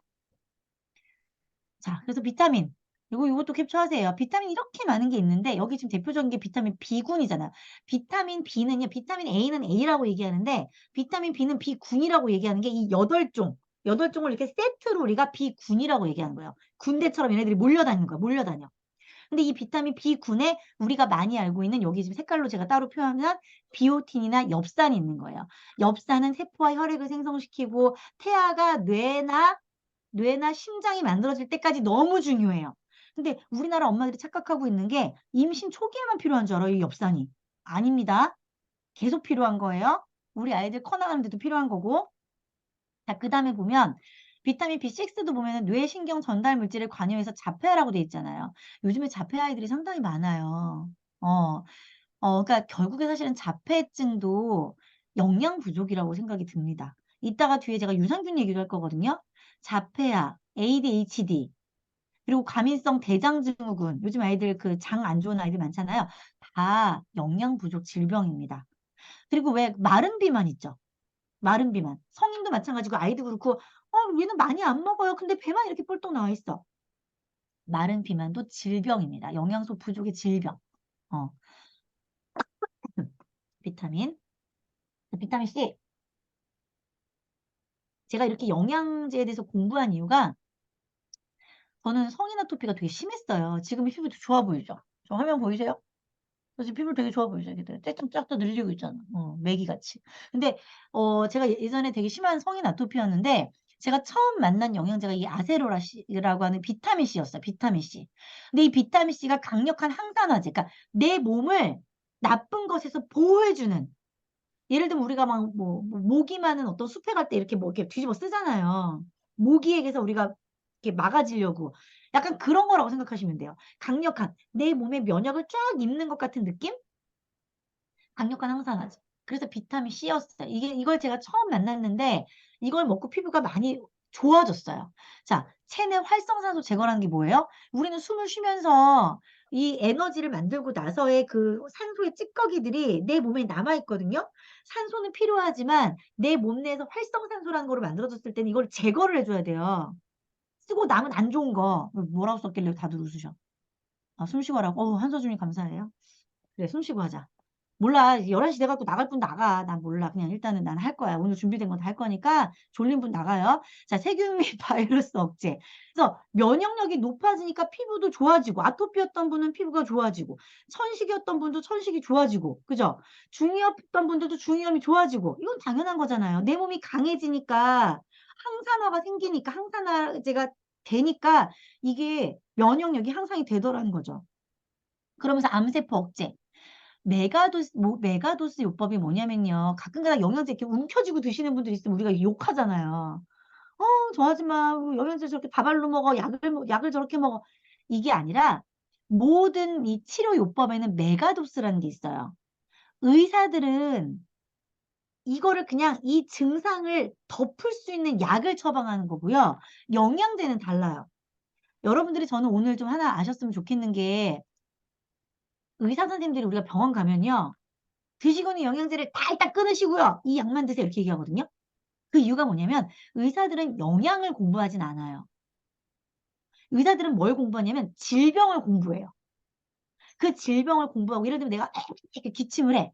그러면 그 기침을 안 하게 하는 약을 처방을 하는 거지. 이 기침을 왜 하는 거지? 어떤 것 때문에 하는 거지? 내 몸이 이것에 대해서 어떤 그 면역력이 향상이 되려면 어떤 영양소가 필요하지? 이걸 공부하는 게 아니에요. 그러니까 모든 먹는 거 다 끊고 내가 먹는 약의 효과를 높이기 위해서 영양제를 다 멈추라고 하는 건데요. 제가 어머님들께 강력하게 이 영양에 대해서 얘기하는 대표적인 오늘의 목적은 뭐냐면요. 영양제와 약은 달라요. 자, 하나 이따가 뒤에 말씀드리려고 하는 거 먼저 말씀드릴게요. 요즘에 약을 아이들이 항생제를 먹이면 약국에서 뭐가 아직 처방해요? 애들 항생제 처방해주면 뭘 처방해줘요? 유산균을 처방해줘요. 근데 어머님들 약 먹이고 나서 유산균 바로 먹이면 소용이 없어요. 왜? 자, 아이들이 먹는 항생제는요. 애들 몸에 있는 모든 균을 죽이려고 먹이는 거예요. 그죠? 감기 바이러스, 감기 세균 다 죽이려고 먹이는 게 항생제예요. 들이붓죠. 자, 다 죽었어. 다 죽으면서 뭐도 죽냐면 나쁜 균만 죽는 게 아니라 좋은 균도 다 죽어요, 장에서. 자, 다 죽었어. 그러면 뭘 넣어줘야 돼요, 이제는? 좋은 균을 넣어줘야 돼요. 그래서 아이들 항생제로 애들 모든 면역을 낮춰놓은 다음에 4시간 뒤에 영양제를 퍼부어줘야 돼요. 유산균을 퍼부어줘야 아이들이 항생제 먹고 나서 4시간 뒤에 좋은 균을 통해서 다시 면역력을 끌어올려요. 근데 그러면 뭐해? 저녁 먹고 또 항생제 먹잖아. 이해되시죠? 그래서 항생제는 가급적 먹이지 않는다. 감기가 오려고 하잖아요. 감기가 이미 오면 필요 없어. 근데 감기가 올 것 같아. 올 것 같아. 그때 비타민C를 들이부어야 되는 거예요. 메가도스 요법이라는 건 뭐냐면 이 질병이 올 것 같다. 몸살 기운이 있는 것 같다. 우리 아기가 감기 기운이 있는 것 같다. 오늘 수영장을 갔다 와서 왜냐면 내일 모레면 장염이 올 것 같다. 뭐 이런 애들 있잖아. 수영장만 갔다 오면 장염 걸리는 애들. 면역이 약하잖아요. 그럴 때 이 메가도스라고 해서 강력한 항산화제를 몸에다 집어 넣어주는 거예요. 유산균을 퍼부어 넣어주는 거예요. 여러분들이 얘기하는 하루에 한 포 먹으면 돼요. 이런 영양제 있죠. 하루에 2알 먹으면 돼요. 이런 비타민C. 이런 건 뭐냐면 내 몸이 아주 건강할 때 기준이에요. 아주 건강할 때 기준. 근데 항생제로 내 몸의 균을 다 죽여놨어. 그럴 땐 좋은 균을 퍼부어줘야 되니까 영양제를 더 많이 먹어야 되는 거예요. 이해가 되시나요? 그래서 모든 영양제 하루 권장량이라는 거는 아주 건강할 때, 아주 쌩쌩할 때 그 기준인 거고 여기서 얘기하는 메가도스라는 건 내가 지금 면역이 없어. 항생제를 들이부어놨어 지금. 그럴 때 좋은 거를 들이붓는 거예요. 저 대학 때 친구 언니가 약사였는데 감기일 때 비타민C 엄청 먹이더라고요. 그때 놀랐어요. 미친 줄 알았죠? 그 언니? 응. 갑자기 막 미친 듯이 먹으니까. 근데 그게 모든 병원에서 환자분들 메가도스 요법이라는 게 있어요. 그래서 우리가 여러분들 다 메가도스 하고 있어요. 뭐 하고 계시냐면 여러분들 감기 몸 살았을 때 병원 가서 닌겔 맞으시죠?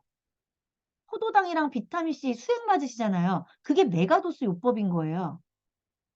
이 천연 항생을 막 넣어주는 거예요. 이해되시죠? 그래서 집에 비타민C 있는 분들은요. 비타민C 굳이 5만 원, 8만 원짜리 주사 맞지 마시고 집에서 그 영양제를 듬뿍 드세요. 대신에 합성을 드시지 마시고 천연을 드시는 게 더 좋겠죠? 천연 그 원료의 영양제를. 아무튼 그렇습니다. 흥분했어. 자, 숨을 쉬고. 그래서 비타민C랑 콜레스테롤 드시면 담즙산이 생성이 돼서 십이장에서 배출되고 이 십이장 배출된다는 뜻이 뭐냐면 간이 해독시킨 노폐물을 내보낸다는 얘기예요. 내 간에 좋지 않은 물질들이 많은데 이거를 비타민C가 내보내준다는 얘기예요. 내보내주면서 혈분 흡수를 높여준다는 얘기. 그러니까 모든 것들의 영양소는 자기들끼리 이렇게 단합, 짝꿍들이 있거든요. 그래서 가끔 영양제 추천받으러 어디 가면 막 이거랑 이거랑 먹어, 이거랑 이거랑 먹어 막 그렇게 막 많이 추천해 주잖아요. 그 이유가 사실 있는 거예요. 그래서 가장 중요한 건 종합 비타민을 하나는 드시고요. 기본으로. 종합 비타민. 그건 기본이야. 근데 만약에 내가 점막이 안 좋아. 그럼 점막에 있는 제품 하나 넣으시고. 내가 요즘에 머리가 어지러워. 혈액순환이 잘 안 되는 것 같아. 그럼 종합 비타민 플러스 오메가3를 드시는 거고. 내가 요즘에 장이 안 좋은 것 같아. 그러면 종합 비타민 플러스 유산균을 드시는 거고. 이렇게 되는 거예요. 어, 종합 비타민 플러스 문 영양제를 드시는 거고. 종합 비타민 플러스 비타민 C를 드시는 거고. 이렇게 드시는 거예요. 종합 비타민이 기본. 거기다가 내 증상이라든지 내가 약한 부분에 어떤 것을 추가할 거냐. 이 부분이라고 생각을 하시면 됩니다. 자, 그럼 미네랄 한번 볼게요. 아까 미네랄이 뭐예요? 효소라는 건데 이 효소라는 거는 미량입니다. 여기 제가 네모박스 쳐놨죠? 미량. 근데 우리 몸에 너무 중요해. 자, 미네랄 중에 첫 번째가 칼슘이에요. 그죠? 미네랄이 칼슘이에요. 미네랄이 뭔지 모르는 분들이 많거든요. 근데 이 칼슘이 뭐냐면 이 미네랄, 칼슘의 99%는 뼈로 가고요. 1%는 어디에 있어요? 혈액에 있어요. 근데 자, 골다공증 아시죠? 뼈가 부족하면 어디서 가져갈까요? 뼈에 칼슘이 부족해. 그럼 혈액에서 가져가요. 근데 이 혈액이 1%밖에 안 되거든요, 지금 칼슘이. 가져가면 혈액 내에 이 60조의 세포의 정보 전달이 있는데 그 기능을 잃기 때문에 상당히 쇼크가 올 수도 있다. 그래서 칼슘은 되게 중요해요. 골다공증 생기면 안 돼요. 혈중 칼슘의 부족 시 신호가 뭐다? 각종 장비 질병 발생. 왜? 체내 60조의 세포를 이 칼슘 혈액의 1%인 이 칼슘이 유지시켜 주는 거예요. 너무 너무 중요하죠? 자, 그다음에 여기 보시면 빠져나온 악성 칼슘은 혈관에 침착 동맥경화 유발, 동맥경화도 있고요. 여기 빨간색 칼슘과 1대1 있죠. 1대1. 1대1. 인 섭취 과다로 인한 칼슘 부족 현상. 이게 뭐냐면 여러분들 과자 많이 드시는 분들 있잖아요. 애들만 과자를 좋아하는 게 아니잖아요. 어른도 좋아하잖아. 뭐 그 포스트잇 아그작아그작 막 씹고 막 그죠? 막 이런 거 좋아하시잖아요. 근데 그런 과자를 좋아하시면 이 과자에는요 인이라는 게 많이 들어있어요. 인이 나쁜 건 아닌데 근데 이 인이 과자에 많이 있다 보니까 우리 몸에 흡수될 때 칼슘과 인이 1대1로 이렇게 흡수가 돼야 되는데 인만 너무 많아. 근데 이 인을 내보낼 때 또 웃긴 게 칼슘이 또 1대1로 같이 나가요. 이해되세요? 그러면 과자를 많이 드시면 어떻게 될까요? 칼슘이 빠져나간다고 보셔야 돼요. 과자가 우리 준이쌤 살만 찌는 게 아니야. 과자가 살만 찌는 줄 아셨죠? 골다공증을 야기하는 거예요. 이 칼슘을 갖고 나가기 때문에. 이해되시죠? 과자 많이 드시면 안 된다. 애들도 마찬가지. 애들 막 시끄러울 때마다 과자 주시잖아요. 애들 칼슘 다 빠져나가요. 자, 비타민 D의 관계. 먹은 칼슘을 뼈로 잘 전달해주는 역할이 비타민 D입니다. 그래서 비타민 D 안 먹으면서 칼슘만 먹으면요. 돌다가 그냥 똥으로 나와요. 전달해줘야 될 거 아니에요. 그러니까 진짜 이거 배우다 보면은 별의별 영양제 다 먹어야 돼. 그리고 칼슘이 근육의 수축작용에 관여를 하는데 근육의 수축작용을 하는 게 두 가지가 있어요. 칼슘하고 뭘까요? 여기 우리 눈 밑에 여기 눈 밑 근육이 막 떨리는 분들 있죠? 여기 가끔 가다가 막 어머 내 막 눈밑이 부들부들 떨려 어머머머 이러시는 분들. 칼슘과 마그네슘이 부족할 때 눈밑이 떨립니다. 그래서 마그네슘 부족하다고 그럴 때 막 바나나 드시는 분들 있거든요. 바나나 드시는 것도 좋지만 비타민 D와 그리고 칼슘을 함께 드시면 훨씬 효과가 빨리 나타날 수 있겠죠. 너무 맛있긴 하지만 안 좋다. 내 몸이 골병 들어가고 있다라고 하시면 좋고요. 얼마나 먹어야 되냐? 성장기 때는 최소 1000mg이고요. 여기 써 있죠. 칼슘은 흡수가 되기 위해서 마그네슘과 비타민 D와 함께 섭취한다. 임산부 때 임신했을 때 칼슘 많이 먹잖아요. 칼슘이나 철분. 근데 그때 변비가 상당히 많이 오거든요. 흡수가 안 되는 거예요. 그래서 칼슘과 철분 먹을 때는 마그네슘과 비타민 D와 같이 먹어서 소화 및 흡수율을 높여준다라고 하시면 좋을 것 같습니다. 눈떨림 있는 분들 많이 있죠. 많이 있어요.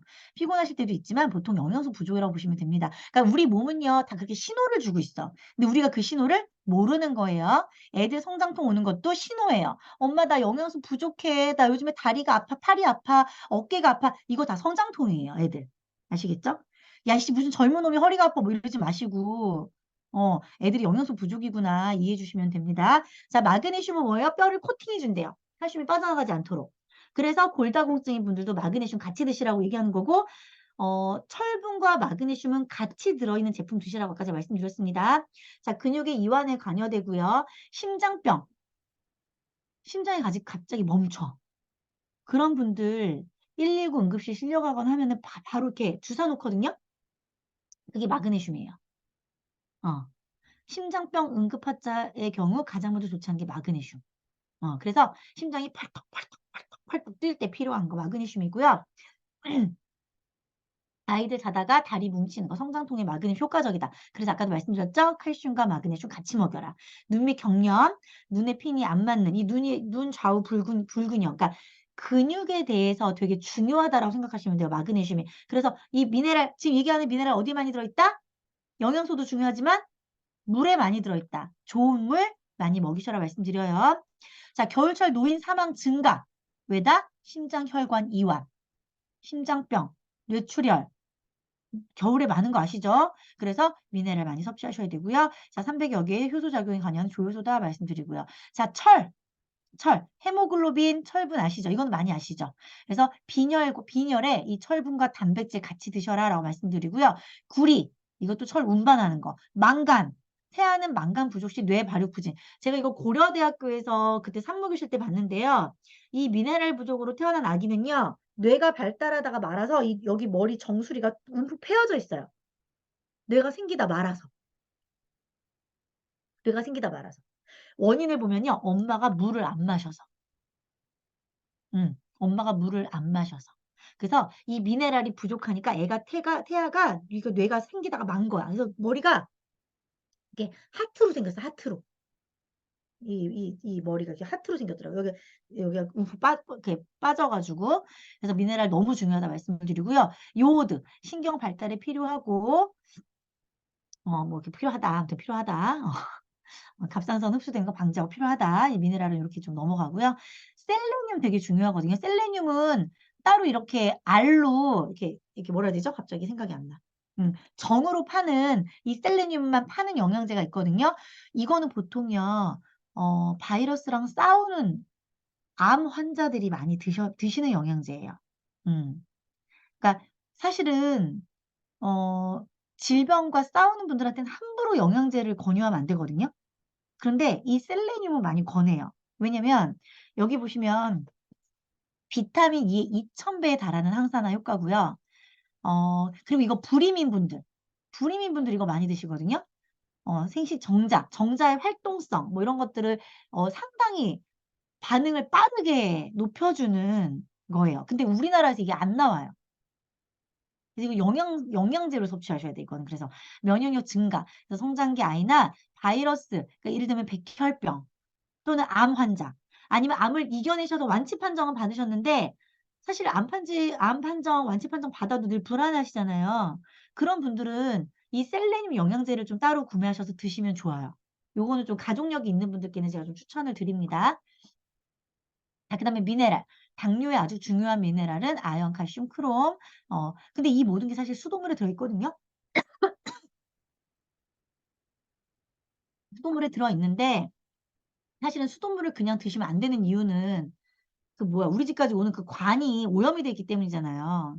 그죠? 그래서 물도 좋은 물, 미네랄이 들어있는 좋은 물을 드시는 건 너무 중요합니다. 물을 많이 드시긴 해야 되지만, 근데 저는 생수는 권유 안 해요.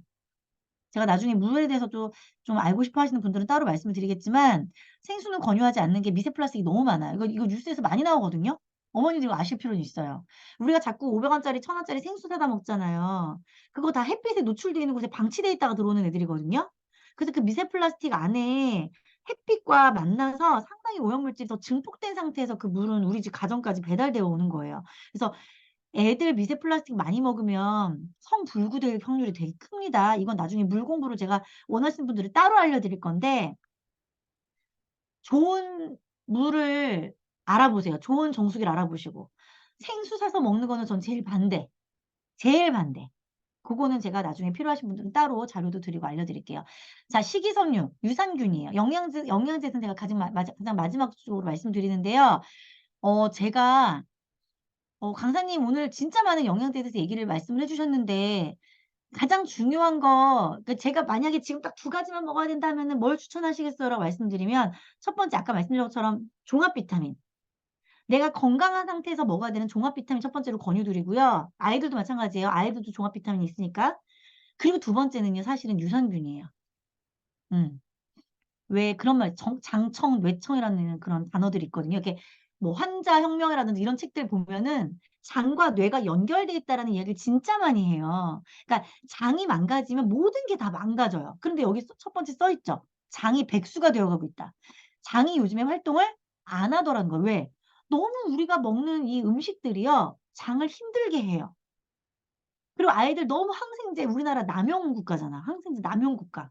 그래서 장이 점점 자기 할 일을 잃어가고 있다라고 많이 표현을 하거든요. 그래서 너무 중요한 건 사실 저는 유산균이라고 말씀드리는데, 유산균이, 이건 식이섬유 얘기하는 거구나, 내가. 아무튼 식이섬유는 여기 맨 밑에 거, 수용성과 불용성이 있다라는 거 정도만 알아주시면 되는데요.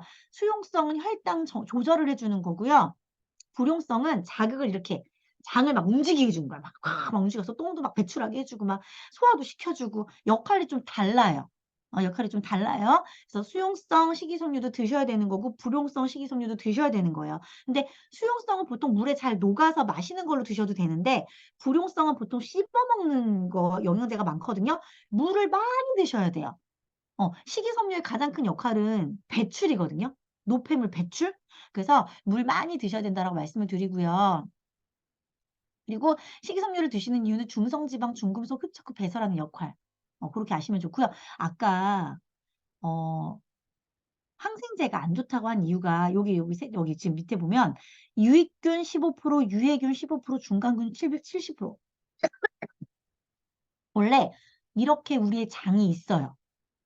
원래 우리 장 안에 유해균 15%, 유익균 15%, 중간균 70%가 있는데 내 몸에 유해균이 들어가면 중간균이 다 유해균이 돼 버려요. 이해되세요? 어. 그리고 내 몸에 유익균이 들어가면 이 중간균이 다 유익균이 돼 버려요. 이 중간균 70%를 유해균으로 만드냐, 유해균으로 만드냐의 차이는 바이러스를 집어넣어 주느냐, 아니면 유산균을 집어넣어 주냐 이 차이예요. 그러니까 평상시에 유산균을 먹어서 중간균을 유익균으로 만들어 놓으면 아무리 바이러스나 감기 세균이 들어와도 이겨낼 수 있는 힘이 강한 거예요. 근데 그냥 방치가 돼 있어. 우리 얘들 유산균 안 먹여. 그런 상태에서 갑자기 유해균이 들어가 버리면 이 중간균이 갑자기 와 유해균이 많아졌다. 우리 유해균으로 가자. 이런 박쥐 같은 중간균 얘네가 다 유해균이 돼 버리니까 애들 몸이 안 좋아지는 거예요. 이것만 기억하시면 돼요. 한서준님 나중에 내가 따로 연락 좀 드릴까 봐. 저 되게 챙겨주시는데.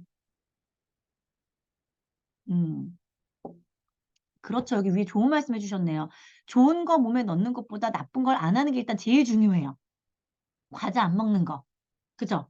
그리고 오메가6를 너무 많이 먹으니까 오메가3를 안 드실 거면 오메가6를 줄이세요. 튀김류, 부침류 이걸 줄이세요. 식습관에서.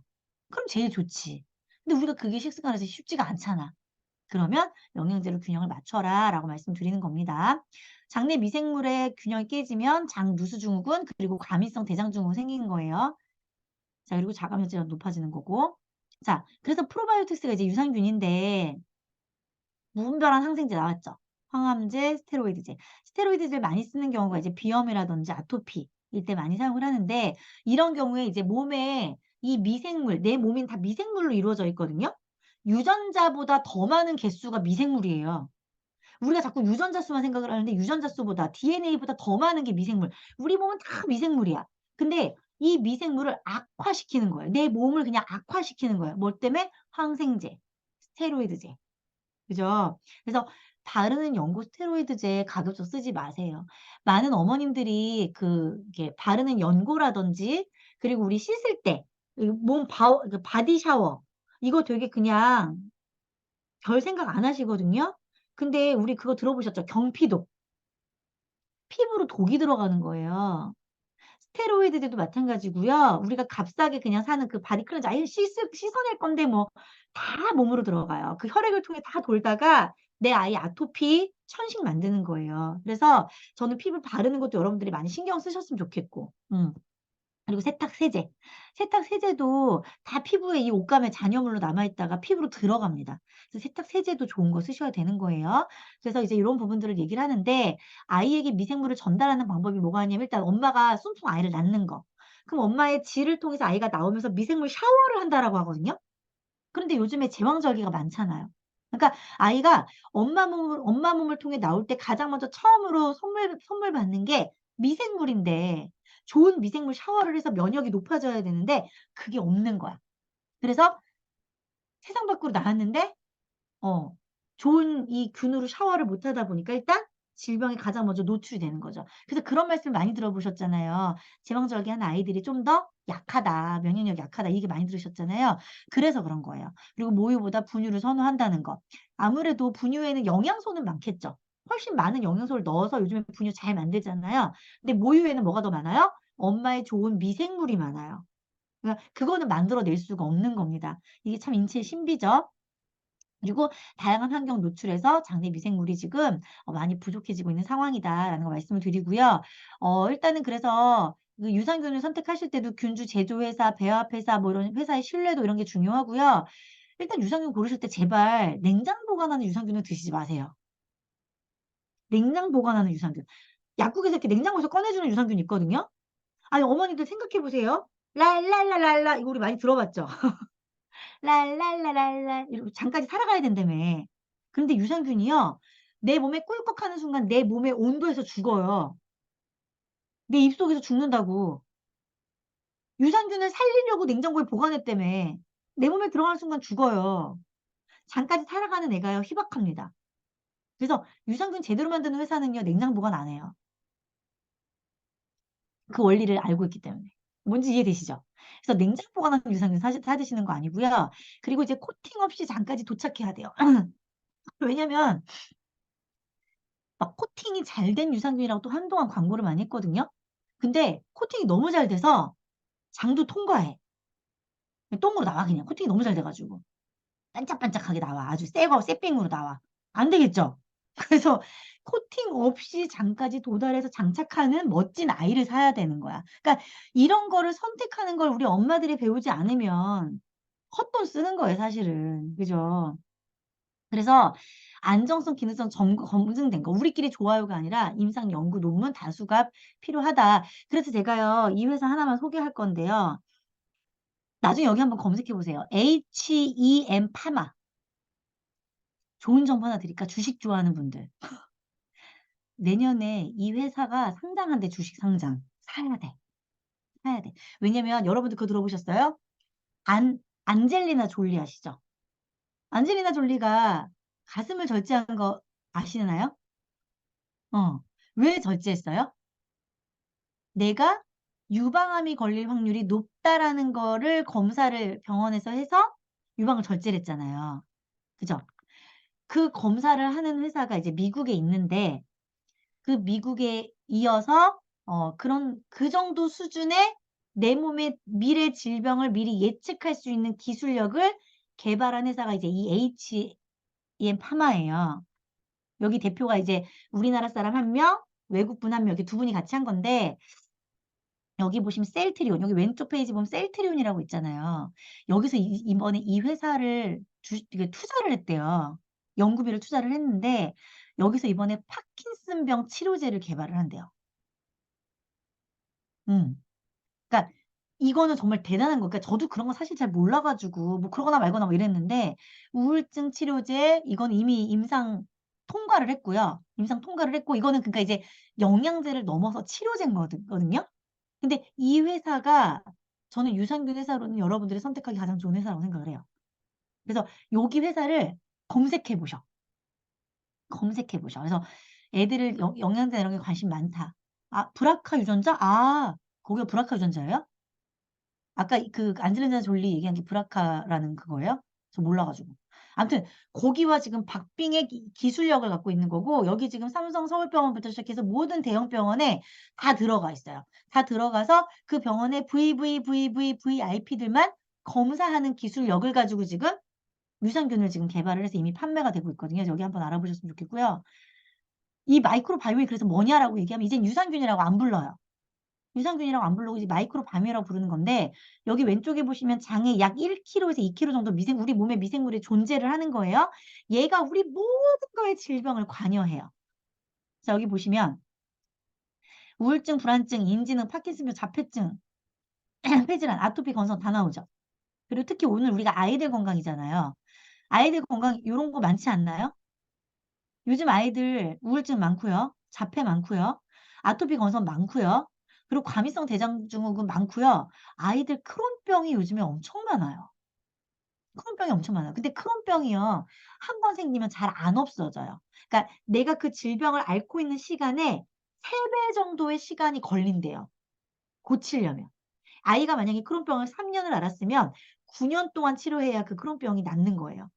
근데 이거를 마이크로바이옴을 알아야 예측할 수 있고 예방할 수 있고 고칠 수 있더라.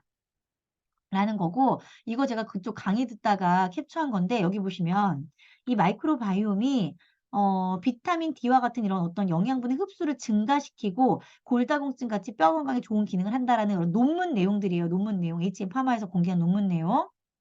여기 보시면 마이크로바이옴이라는 아이가 다양해야 뼈 성장에 기여를 한다라는 거예요. 그러니까 아이들이 키 크려면 이 마이크로바이옴을 엄마가 공부를 해봐야 되더라. 이 마이크로바이옴이 우리 아이가 얼마나 다양한지를 여기서 검사를 할 수 있대요. 어, 그리고 장내 미생물이 신체 성장 발달에 영향을 주는 것들. 여기 그리고 제가 똥에다가 박스 쳐놨죠. 요즘에 그런 기술 있는 거 아세요? 건강한 사람의 똥을 주입을 이렇게 몸에다 이렇게 넣어주면 그 건강한 사람의 똥에 있는 마이크로바이옴이 증식을 해서 건강해지는 거야, 아팠던 사람이. 정말 더럽지만 그렇게 해서 건강해진다면 하겠죠. 그죠? 건강해지면 하겠죠. 정말 더럽지만 그런 기술력이 지금 발달한 대변이시. 어유 고급스러운 단어 감사합니다. 네, 대변 이식. 음, 비싸지만 정말 그렇게 해서 모든 지금 질병들이 나아지고 있대요. 그러니까 그리고 예를 들면 비만인 쥐의 대변을 날씬한 쥐에게 주입하면 얘가 뚱뚱해지는 거예요. 모든 조건이 똑같은데. 이해되시나요? 그러니까 그런 기술이 이미 지금 전 세계적으로 유명하더라. 근데 그 기술을 비싼 가격에 나왔을 때 내가 쓸 수 있냐 없냐. 이게 중요한 거겠죠. 자, 이거는 뭐냐면 아이들, IQ, 마이크로바이옴이 다양해야. 마이크로바이옴이 10개 있는 아이랑 마이크로바이옴이 100개 있는 아이랑 누가 더 똑똑하다? 100개 있는 아이가. 근데 이 마이크로바이옴은 뭘 통해서 높여질 수 있다? 유산균. 유산균을 먹여야 아이의 마이크로바이옴이 다양해져서 똑똑해질 수 있다. 유산균 먹여야 돼, 안 먹여야 돼? 이걸로 끝났어, 오늘 강의는. 먹여야 된다. 그죠?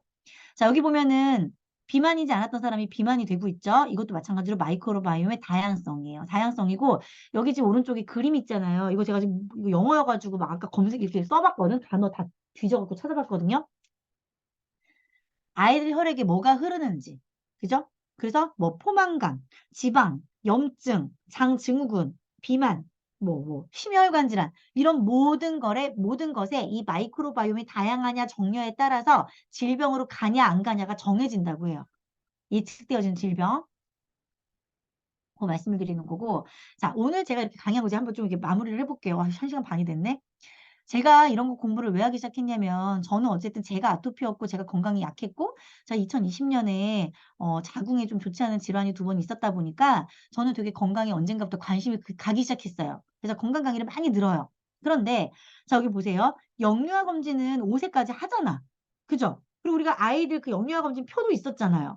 주사를 맞췄는지 안 맞췄는지 이거 다 우리 알고 있었잖아요. 그런데 우리 아이가 6세에서 18세까지 커나가는 과정 안에서 사실 여기 보면은 초1, 초4, 중1, 고1 이때 하게 돼 있대요. 하게 돼 있대요. 이거 원래 이렇게 나라에 정해져 있대요. 근데 우리 이거 알아요, 몰라요?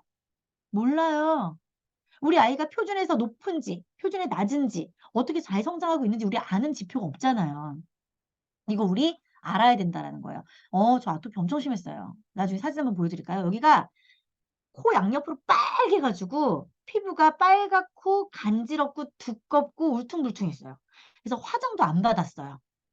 근데 제가 저기 그 비타민 C 먹고 피부가 확 좋아지면서 영양제에 관심을 갖기 시작했고 뱃속에 있을 때부터 그래서 영양제를 먹어서 첫째가 건강하게 태어났는데 연년생이 태어나면서 안 먹었고 이 아이가 가난하게 태어났고 그거를 제가 겪으면서 엄마의 영향과 아이 영향이 얼마나 다른지 이걸 느껴갖고 제가 이런 교육에 관심을 갖기 시작했던 거예요. 그리고 자 이거 한번 볼게요. 제가 아까 쇼크 과자는 알려드린다 그랬죠? 손이 가요, 손이 가. 이 아이의 손이 가요. 어른 손, 아이 손, 자꾸만 손이 가. 그죠? 하루 16.3개 먹는다는 이 과자에 자 우리 이거 포장지에 이 미세 플라스틱이 얼마나 많이 들어있다? 70배가 들어있다고 합니다. 이 과자에. 이거 애들 먹이실 거야, 안 먹이실 거야? 우리 그냥 갈매기나 먹입시다. 갈매기만 먹이고 우리 애는 먹이지 맙시다. 저 이거 보고 정말 기절하는 줄 알았거든요. 저 이거 뭐 술안주도 잘 먹었잖아요. 그죠? 음.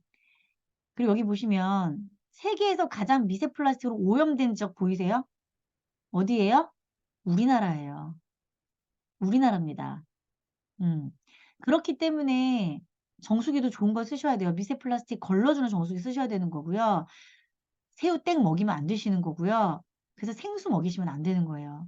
저는 우리나라의 이런 어떤 그런 우리 왜 그 뭐 녹색 우리가 녹색 라떼, 녹조 라떼라고 우리 얘기하죠. 물 너무 새우깡 충격이시죠? 얘기해 버렸네. 이거 녹화본 돌릴 건데. 일부 공개로 해야겠다. 이거 회사에서 보면 나 잡아가겠다. 뭐 신문에 나온 건데 뭐 어쩌겠어. 그죠? 아무튼 이거 먹이시면 안 돼요. 근데 솔직히 이 과자만 그럴까요? 이 과자만 그럴까요? 저는 대부분 과자 많이 그럴 거라고 생각합니다. 그래서 저도 요런 뉴스들을 접하고 이런 교육을 들으면서 과자 좋아하죠. 컵라면 엄청 좋아하죠. 근데 그 컵라면에 미세 플라스틱, 뭐 종이컵에 미세 플라스틱 이런 걸 막 배우면 배울수록 우리 애들 못 키우겠어요. 그리고 애들 장난감 있잖아요. 플라스틱 장난감. 그것도 사실 진짜 안 좋거든요. 플러스 장난 애들 우리 애기들 막 뚝뚝 빨잖아요. 1 살, 2살 때. 그것도 정말 안 좋아요. 그래서 어떤 세제 쓰느냐도 너무 중요하고. 그래서 저는 건강하게 아이를 키우기 위해서는요. 엄마가 진짜 공부 많이 해야 된다고 생각하거든요.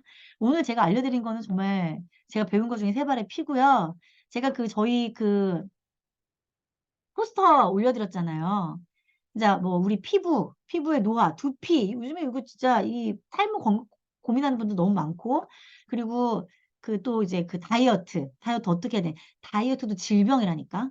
다이어트가 질병 아니지. 비만이 질병이라니까. 선아 쌤 빵 터졌어. 나 이제 잘 때가 됐나 봐. 아무튼 그래서 그런 것들에 대해서도 저희가 잘 알려드릴 거고 마지막 진짜 당뇨, 고혈압 꼭 아셔야겠죠. 아셔야 우리 부모님들도 지켜드릴 거 아니에요. 그래서 우리 이제 목요일 밤 10시 오셔 가지고 들으시고 제가 이거 유튜브에다 일부 공개로 올려 가지고 제가 일 주일 동안 이렇게 공개해 드릴 거거든요. 보세요. 보시고 지인들도 그냥 아니 솔직히 내가 여러분들 그냥 전화번호나 이렇게 좀 스토커처럼 좀 따내려고 지금 설문지 작성했지 공짜로 강의 선물 주려고 내가 설문조사했지 여기저기 퍼날러 그냥 같이 들어 같이 건강하게 살자고 이 짓 하는 건데 비만은 세계 보건지구에서 질병으로 지정됐대. 지금 요거 댓글 쓰신 분이 저희 네 번째 주 당뇨랑 고혈압 강의하실 분인데 내가 C땡이라고 썼더니 없어 보이게 C땡으로 썼다고 저한테 뭐라 그랬거든요, 포스터에. CJ. CJ에서 영양사 오랫동안 하셨던 분이고 지금 아이들 대상으로 건강 영양 강의하시는 분이에요. 그래서 그분이 마지막에 이제 나오셔서 고혈압, 당뇨 강의하실 건데 저분 나보다 더 짜증 낼 거야 아마. 답답하다고 막 소리 지르면서 강의할 거거든요. 혼낼 준비하시고 좋은 정보 같이 함께하기 위해서 우리 네 번째 주까지 잘 참여하시면 좋을 것 같습니다. 오늘 강의 어떻게 도움 되셨나요? 한해서 미안한데 막 나도 지금 목이 막 쪼개질 정도로 아픈데 이렇게 하는 이유는요. 늘 마인드 헷갈리도 마찬가지로 제가 늘 흥분하는 건 전 진짜 제가 좋은 것만 알리려고 하거든요.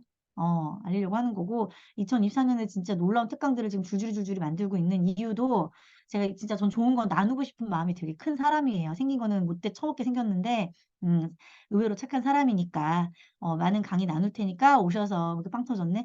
오셔서 같이 나누시고요. 저희 요거 후기 아까 보여드린 것처럼 그렇게 이제 각종 카페나 이런 데 올려주시면 저희 나중에 맵스쿨 청강기에 드릴 거니까 같이 많이 함께 해 주시면 좋을 것 같습니다. 오늘 너무 수고하셨고요. 아우 목 아파. 너무 수고하셨고 우리 다음 주 목요일 날 또 만나도록 하겠습니다. 감사합니다. 우리 이창구님 너무 감사하고요. 오늘 우리 댓글 주신 분들 정말 감사해요. 네, 우리 손정희 님 감사하고 황인영 님 감사하고요. 한서준 님 너무너무 감사하고 우리 김정아 님, 류현정 님 다 감사합니다. 수고 많으셨고요. 새우깡 금지입니다. 아름다운 밤 되세요. 안녕. 제가 끕니다. 하나, 둘, 셋. 잠깐만. 단체 사진 찍을까? 나가셨지? 다음에 찍을게요. 안녕. 잘 자요.